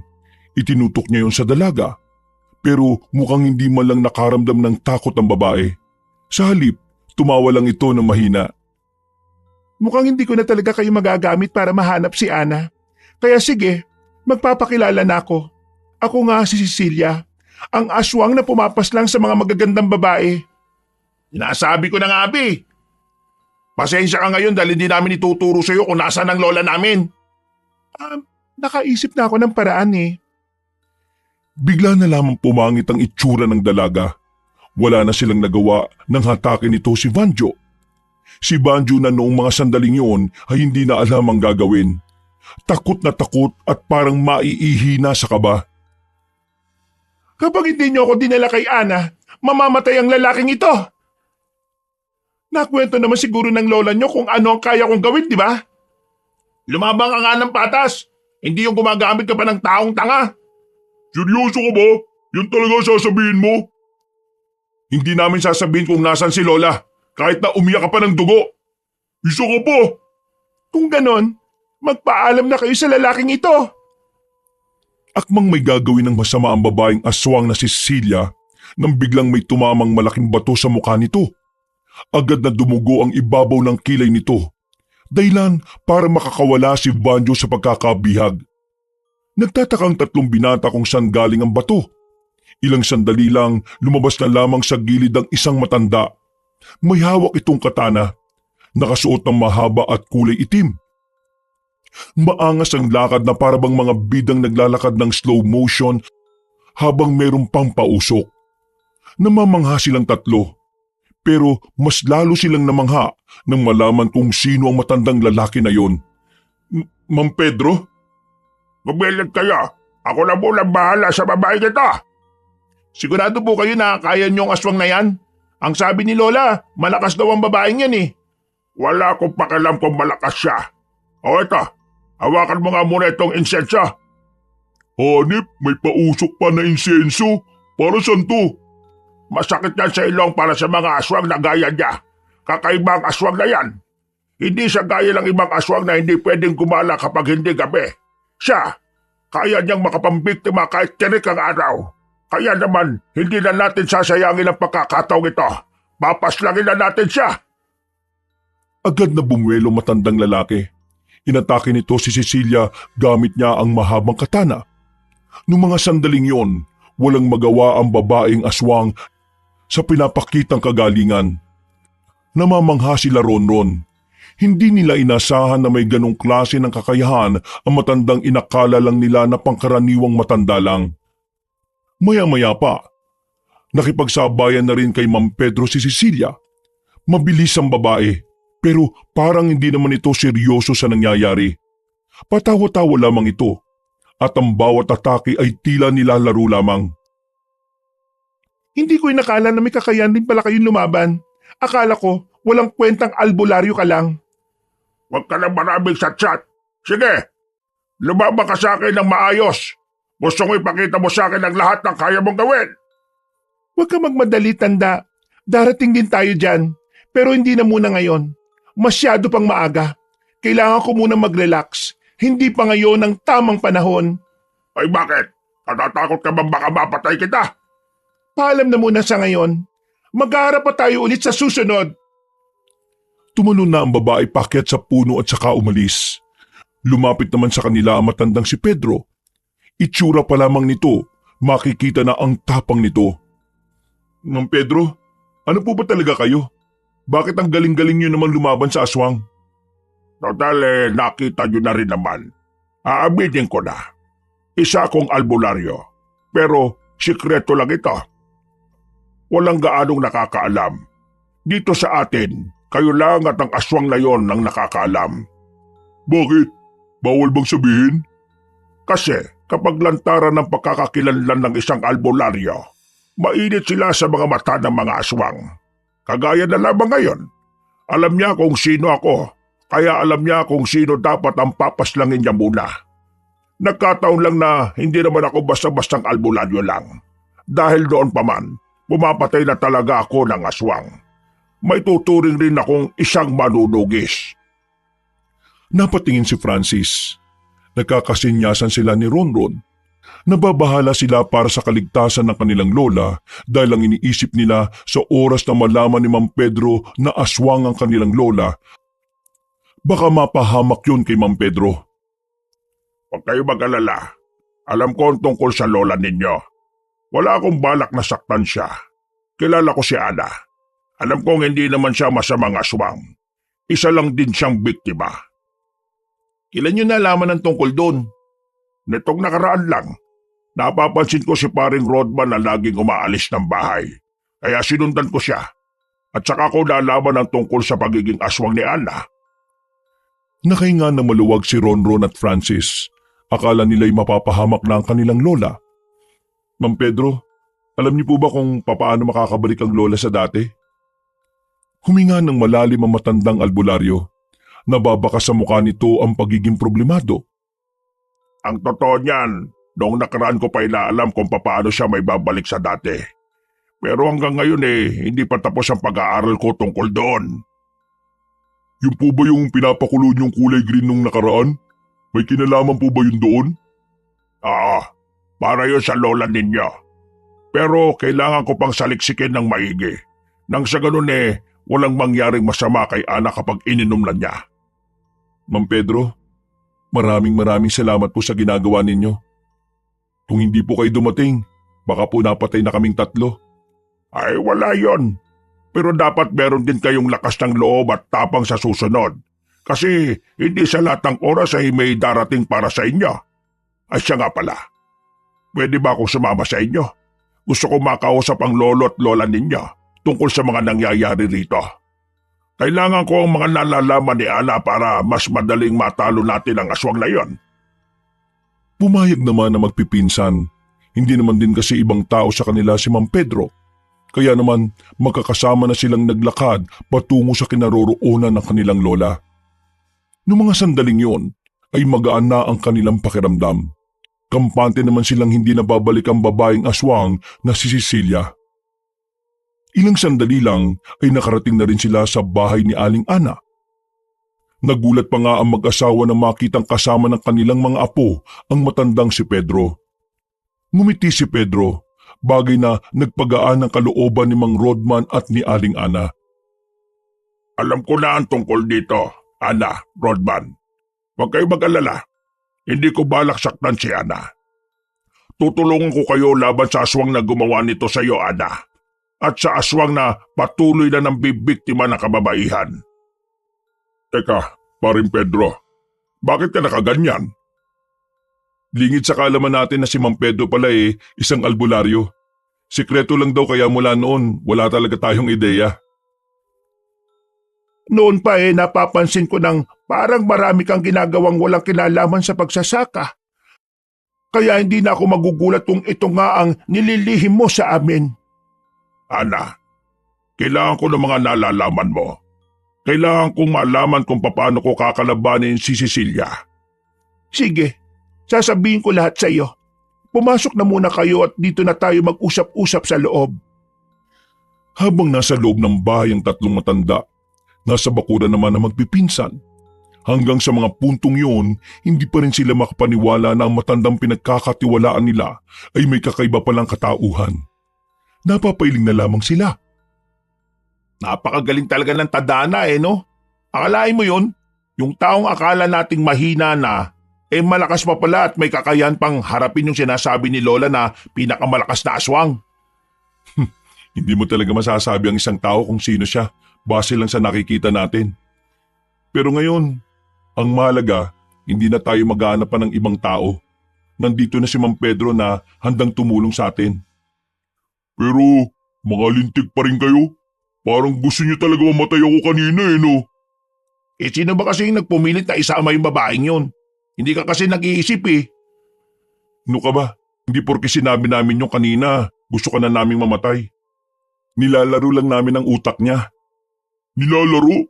Buti na lang talaga dumating si Mang Pedro. Kung hindi, sa langit na ako maglalaro ng utak. Nakaligtas ka naman kaya huwag ka na magmaktol. Ang iniisip ko ngayon, paano tayo makakatulong kay Mang Pedro? Nakakaya naman kung pati tayo o protektahan niya. Nakita niyo naman kanina, di ba? Para tayo mga tanga na wala man lang nagawa para ipagtanggol ang mga sarili natin. Madali lang naman tayo makakatulong Maging matapang lang tayo. Umawak tayo ng itak. Tapos, yun na. Ang problema sa atin kasi kanina, masyado tayong emosyonal. Nagsalita yung lagi na lang mainit ang ulo sa akin. Sino ba naman kasing hindi iinit ang ulo kapag yung kasama mo tanga?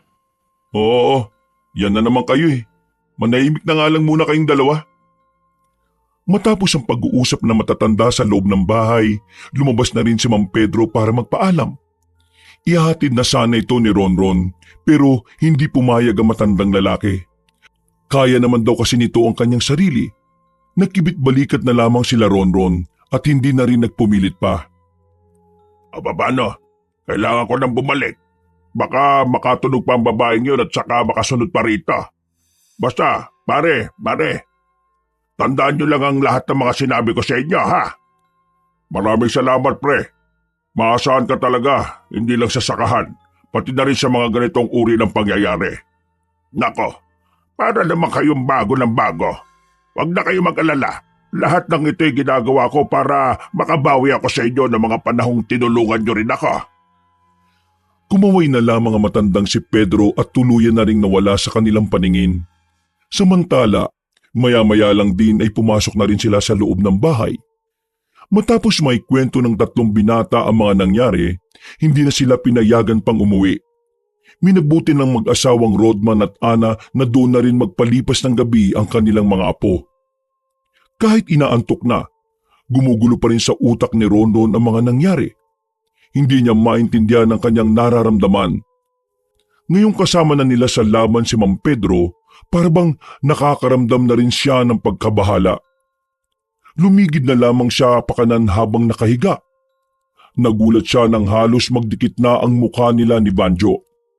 Na nung mga sandaling yon ay masarap na rin ang tulog. Kinabukasan ng umaga, kahit antok pa ang tatlong binata, maaga silang ginising ni Mang Rodman. Nakahanda na rin kasi ang kanilang kakaining almusal. Naglatag lamang ng dahon ng saging sa ibabaw ng lamesa at doon inilagay ang kanin at ulam. Habang si Aling Ana naman ay gulay at prutas lang ang kakainin. Masaya naman ang kanilang kainan, pero mga bandang 8:00 ng umaga, kinailangan na rin nilang umalis. Kailangan pa rin kasi nilang asikasuhin ang kanilang sakahan. Mag-iingat kayo mga apo. Palagi niyong tatandaan na mas mahalaga ang kaligtasan natin sa kahit ano pa mang mga bagay. Huwag kayong mag-alala. Makakaalis din ako rito. Kasama niyo ako sa laban na ito, mga apo. Huwag rin po kayong mag-alala, Lola. Kami mga apo nyo, gagawin namin na makakaya namin para maibalik ang dati sa lahat. Ngayong narito na kayo sa amin, hindi na namin hahayaan na mawala pa kayo ulit. Tumango na lamang ang matandang babae. Mga ilang sandali lang ay naglakad na rin sila paalis. Meron silang daladalang itak na nakasukbit sa kanilang gilid. Handang-handa sila sa anumang oras na mapalaban sila kay Cecilia. Nakarating naman sila ng mapayapa sa kanilang baryo. Nasasaka na rin si Mang Pedro noong mga sandaling yon. Kung kumilos sila ay parabang wala lang nangyari. Normal pa rin. Natural na kagaya ng dati na ang tanging pinag-uusapan lamang nila ay tungkol sa mga ani nila. Uwi muna ako saglit sa atin ha. Nagugutom na kasi ako eh. Kaunti lang kasi yung nakain ko kanina. O sige, pauwi na rin naman tayo eh. Kami nang bahala rito. Nagdadaylan lang yan. Kunwari nagugutom pero tinatamad lang tumulong dito. Nagugutom nga ako. Pinagsasabi mo dyan. Magawa ka na naman ng sarili mong kwento eh. Hindi na panatulan ni Francis ang lalaki at agad na rin yung umalis. Naiwan sila sa sakahan. Tinapos na lamang nila ang iba pang kailangang gawin. Dakong 5:00 na nang pauwi na nila ang mga tauhan nila. Hindi na kasi nila yon pinapaabot pa ng gabi. Dahil na rin sa mga nangyayaring patayan at pag-atake ng aswang. Naniniwala kasi sila Ronron na sa ganong sitwasyon baka kung sino na lamang ang paslangin ni Cecilia. Iniisip nilang pagbubuntungan ng babaeng aswang ang kahit sinong makita nito. Mamaya, pumunta muna kayo sa bahay ha. Bakit po? May gagawin na po ba tayo kontra kay Cecilia? Meron akong ibibigay na itak sa inyo. Ang mga itak na yon ay mas epektibo kumpara sa mga pangkaraniwang itak na hawak-hawak natin. Nagkatinginan si Ronron at Francis. Maya-maya pinunta na nila si Banjo at isinama na rin sa pagpunta sa bahay ni Mang Pedro. Nang makarating na sila roon, nakahanda ng 3 itak na kakaiba ang disenyo. Parehong itim ang mga yon pero ang isa may kalawit sa dulo. Ang isa naman ay parang lagari ang talim sa bandang gitna. Ang isa naman medyo baliko ng bahagya. Itinago ko pa yan. Ginamit yan ng mga tsuhin ko nung araw. Nang mamatay sila. Ipinamana nila ang 3 to sa akin. Wala naman na akong paggagamitan yan. Hindi naman pwedeng 4 na itak ang gamitin ko sa laban. Mabuti na lang talaga kayong nakilala namin at may pagganito pa talaga. Siguro kung ibang albularyo to, baka hindi kami nakatanggap ng ganito. Mang Pedro, maraming salamat ha. Mula nang malaman namin na albularyo ka pala, kahit na papano tumaas ang moral namin para protektahan si Lola Ana. Gagawin natin ang lahat para protektahan ang lola ninyo. Pati na rin ang mga tao dito sa probinsyang to. Handang-handa na ako sa laban na to. Matagal kong hinintay ang pagkakataon na ito. Nung gabi ding yun, tinuruan sila ni Mang Pedro sa paghawak ng itak. Mabilis din naman silang natuto. Agad din naman nilang nakabisado ang mga galaw at tamang hagupit ng sandata. Pero hindi pa rin magawang makampante ni Ronron. Dahil ayon kay Mang Pedro, hindi rin basta-basta ang kanilang makakalaban. Napag-usapan namin ng lola ninyo na para lumabas si Cecilia ngayong gabi. Kailangan nating ipaalam sa kanya na pupunta tayo sa lola ninya. Pero paano naman natin ipapaalam sa kanya ang bagay na yun? Paglabas natin, wala tayong ibang pag-uusapan kundi ang pagpunta natin sa lola ninyo. Malakas ang kutob kong nakamasid siya sa atin. Bakit ba ang lola namin ang gustong-gusto niyang patayin ngayon? Di ba dapat nambibiktima na siya ng magagandang babae ngayon para mas lalo siyang magmukhang bata? Nasa lola ninyo ang itim na bato. Ang itim na batong yon ay matagal nang hinahanap ni Cecilia. Nagkataon na si Ana ang nakakita nito sa isang kuweba 3 taon na ang nakalilipas. Kailangan makuha yun ni Cecilia para mas lalo siyang bumalik sa dating pagkabata. At para mas lalo siyang lumakas. At ang mas masaklap pa, may posibilidad na maging immortal siya. Napapatango na lamang si Ronron. Mabilis na lumipas sa mga sandali. Lumabas na rin sila ng kanilang kinalalagyan. Nilalakasan nila ng sadya ang kanilang boses upang marinig ito ng babaeng si Cecilia. Nang makarating na sila sa kalsadang bibihira lamang madaanan ng mga tao, nagparamdam na ang babae. Iandaan niyo ang sarili ninyo. Narito na siya. Napalunok na lamang ng laway ang binatang si Ronron. Nararamdaman na niya ang kakaibang kaba sa kanyang kalooban. Namamawis ang kanyang palad dahilan para hindi niya mahawakan ng maayos ang hawak-hawak na itak. Hindi nga nagtagal, nagpakita na sa kanila si Cecilia. Tumatawa-tawa pa ito sa gilid na parabang hindi man lang nakakaramdam ng takot. Sinasabi ko na nga ba't lilitaw ka rin Charlotte ka? Alam ko naman na gusto niyo rin ako makita. Ang patayin ako ang balak niyo, tama ba? Kaya naman, ganun din ang layunin ko sa gabing ito. Naisip ko lang na mas mainam na paslangin ko muna kayo, lalo ka na matanda ka. Nang sa ganun wala na maging istorbo sa mga gusto ko mangyari. Wala ka ng maraming satsyat. Simulan na natin to. Inilabas na nila ang mga sandata nila. At sa mga sandaling yun, meron ding inilabas si Cecilia na maliit na bell. Nung una'y nagtataka sila kung para saan ang bell na yon. Pero nang patunugin na ng babaeng aswang, nakaramdam na lamang sila ng bahagyang hilo. Tila ba umiikot ang kanilang paningin? Mang Pedro, anong nangyayari? Para akong inaantok. Visit naman buhay to, oh. Ginagamitan niya tayo ng itim na kapangyarihan. Huwag kayong papatalo. Kagatin niyo ang mga daliri niyo hanggang sa magdugo. Ha? Gawin niyo na lang. Sinunod nila ang sinabi ng matandang lalaki. Nang maramdaman na nila ang kirot sa pagkagat nila, unti-unting nawala ang antok at hilo. Pero hindi nila inakala ang sunod na ginawa ng babaeng aswang. Bigla na lamang nitong kinalmot si Mang Pedro sa dibdib. Dahilan sa ginawa ni Cecilia ay napadistansya si Mang Pedro. Tumagas agad ang dugo. Iba yung pag-iingat. Kakaibang isa kita. Masyado mo kong minalit nung una nating pag-aarap. Pagsisisihan mong inisip mong mas malakas ka sa akin. Tumakbo ng mabilis si Cecilia. Buti na lang ay nakapag-isip agad ng tama si Ronron. Sinalubong niya ang babae ng taga. Dahil dito, hindi ito nakalapit sa matandang albularyo. Maraming salamat. Francis, Banjo, ano pang tinitingin-tingin niyo dyan? Kilos na! Huminga ng malalim ang dalawa niyang pinsan. Ilang sandali lang, sabay na lumusob ang tatlong binata. Sunod-sunod nilang pinagtatataga ang babae. Pero nilalaro-laro lang ni Cecilia ang bawat pag-atake nila. Hanggang sa... Banjo! Tinamaan ni Cecilia si Banjo sa tagiliran. Buti na lamang ay hindi naman kritikal. Pero sapat na yung para mapaupo ang binata at dumaing ng sakit. Aray! Apdi! Sobrang apdi! Napakalampa mo talaga. Ang laki-laki mong tao Inalalayan nila si Banjo. Itinabi na muna nila ito sa gilid. Kami na munang bahala sa babaeng to. Magpahinga ka muna dyan. Hinarap nilang tatlo ang babaeng aswang. Inis na rin si Mang Pedro noon. Kaya inilabas na rin ito ang kanyang anting-anting. Nang makita yun ni Cecilia, tila nagbago ang reaksyon ng mukha nito. Masyado ka na makulit. Ngayon, gagamitan na kita ng anting-anting. Yan, ganyan nga. Ibuhos mo lahat ng kakayahan mo. Dahil kung hindi, wala kang kahit na kaunting tsansa na manalo sa akin.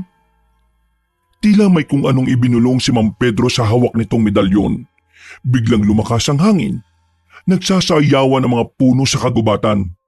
Maging si Ronron at Francis ay naggulat sa sumunod na nangyari.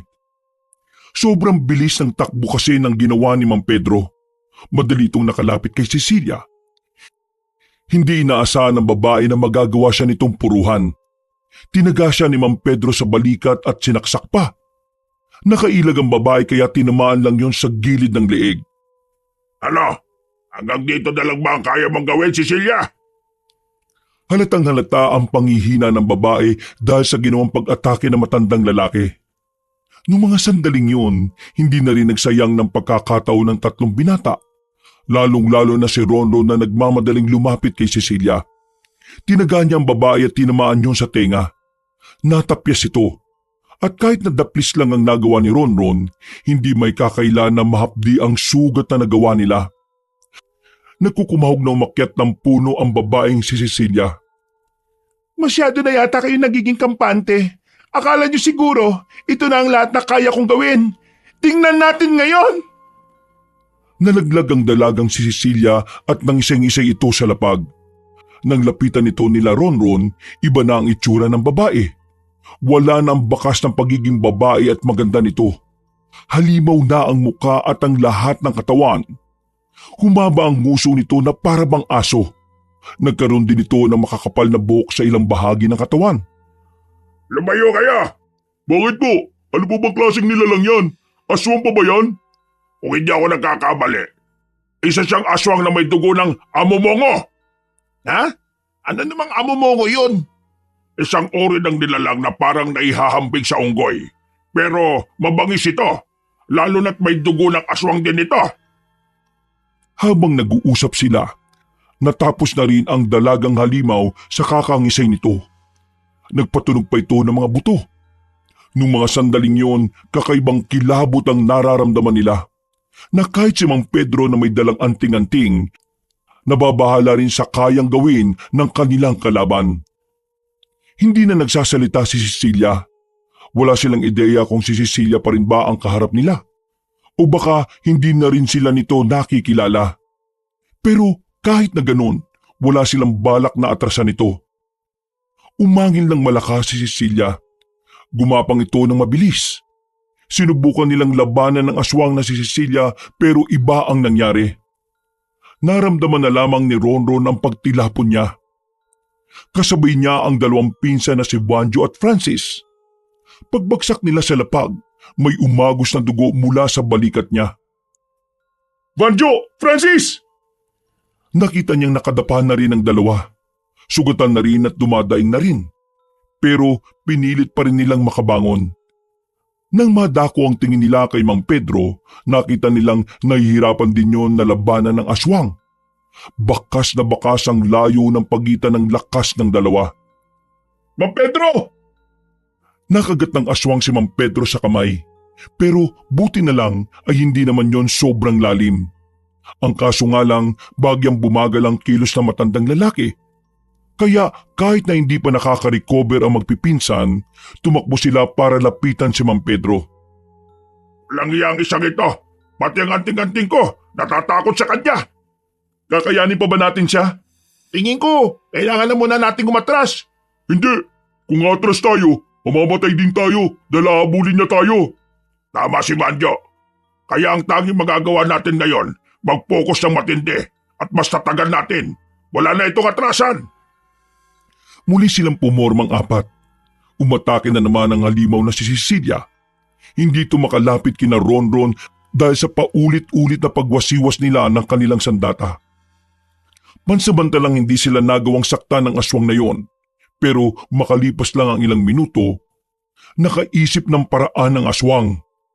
Kumuha ito ng makapal na sanga ng puno at saka binato sa kanila. Muntikan na silang tamaan. Buti na lamang ay nagkahiwa-hiwalay sila. Pero paraan lamang yon ng aswang para makagawa ito ng espasyo. Inatake nito ang matandang si Mang Pedro. Tumilapon din ang albularyo at sugatan na rin ang katawan nito. Pero patuloy pa rin itong bumabangon. Si Mang Pedro lang ang priority niyang patayin. Anong gagawin natin? Sasamantalayin natin ang pagkakataon na hindi niya tayo masyadong intindihin. Iandaan niyo mga sarili ninyo. Kukuha lang tayo ng tamang tiyempo. Gagamitin na natin tong dala nating palaso. Gumilid ang magpipinsan. Hinayaan lamang nilang maglaban si Mang Pedro at Cecilia. Inasinta nila ng may igi ang halimaw. Mga ilang sandali lamang, binitiwan na rin nila ang palaso. Pinukol nila yon patungo sa aswang. At lahat ng kanilang palaso tumama doon. Isa sa dibdib, isa sa balakang at isa naman sa ulo. Buong akala na magpipinsan ay matatapos na doon ang kanilang laban. Pero dahil sa kanilang ginawa, ay lalo lang naggalit ang aswang na si Cecilia. Nilusob silang tatlo, pero hinarang ito ni Mang Pedro. Si Mang Pedro ang napagbuntunan nito. Kinalmot-kalmot nito ang matanda. Agad namang rumispondi sila Ronron at dahil dito sila naman ang nagalusan. Kalmot, sipa at suntok ang kanilang natanggap. Hinang-hina na silang tatlo. Si Mang Pedro na lamang ang nanatiling nakatayo at pinipilit makatindig. Pero kitang-kita sa estado nito na hindi na rin ito tatagal sa laban. Kung sino-sinong santo na ang tinawag ni Ronron sa mga sandaling ito. Humihiling siya na sana magkaroon ng isang malaking himala. Ronon, kaya niyo pa bang tumayo? Oo, kakayanin pa namin lumaban. Pipilitin namin.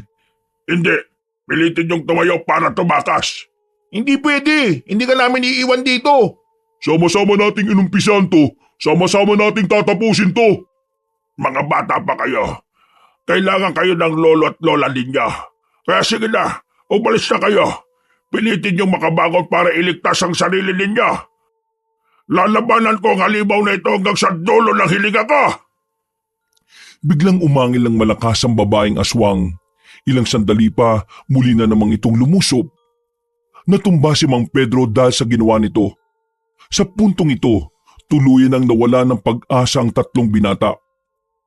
Susubukan pa lang kasi sana nilang bumangon pero mukhang doon na rin talaga magtatapos ang kanilang kapalaran. Wala na. Kailangan na lang yata nating tanggapin na maya-maya lang makakaharap na natin si Lord. Umibabaw ang babaeng aswang kay Mang Pedro. Bigla itong naglabas ng mahabang kuko. Itinutok na iyon sa dibdib ng matandang albularyo. Napapikit na lamang si Ronron habang nagsimula na ring maiyak. Pero nagulat na lamang sila nang marinig nilang tila uminda ng sakit ang aswang. Nang dumilat sila, nakita nila si Aling Ana. Ang kanilang lola na sinaksak ng itim na punyal ang aswang na si Cecilia. Ang punyal na ito ay ang punyal ng dating magaling na albularyo na pinaslang mo.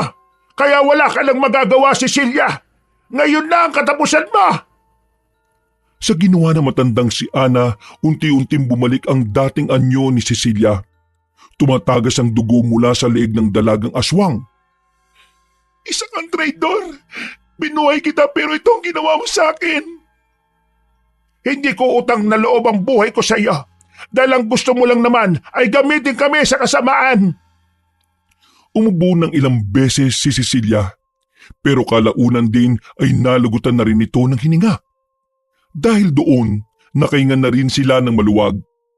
Sakto namang dumating si Mang Rodman na may mga kasama pang mga residente. Tinulungan sila ng mga yon na makabangon.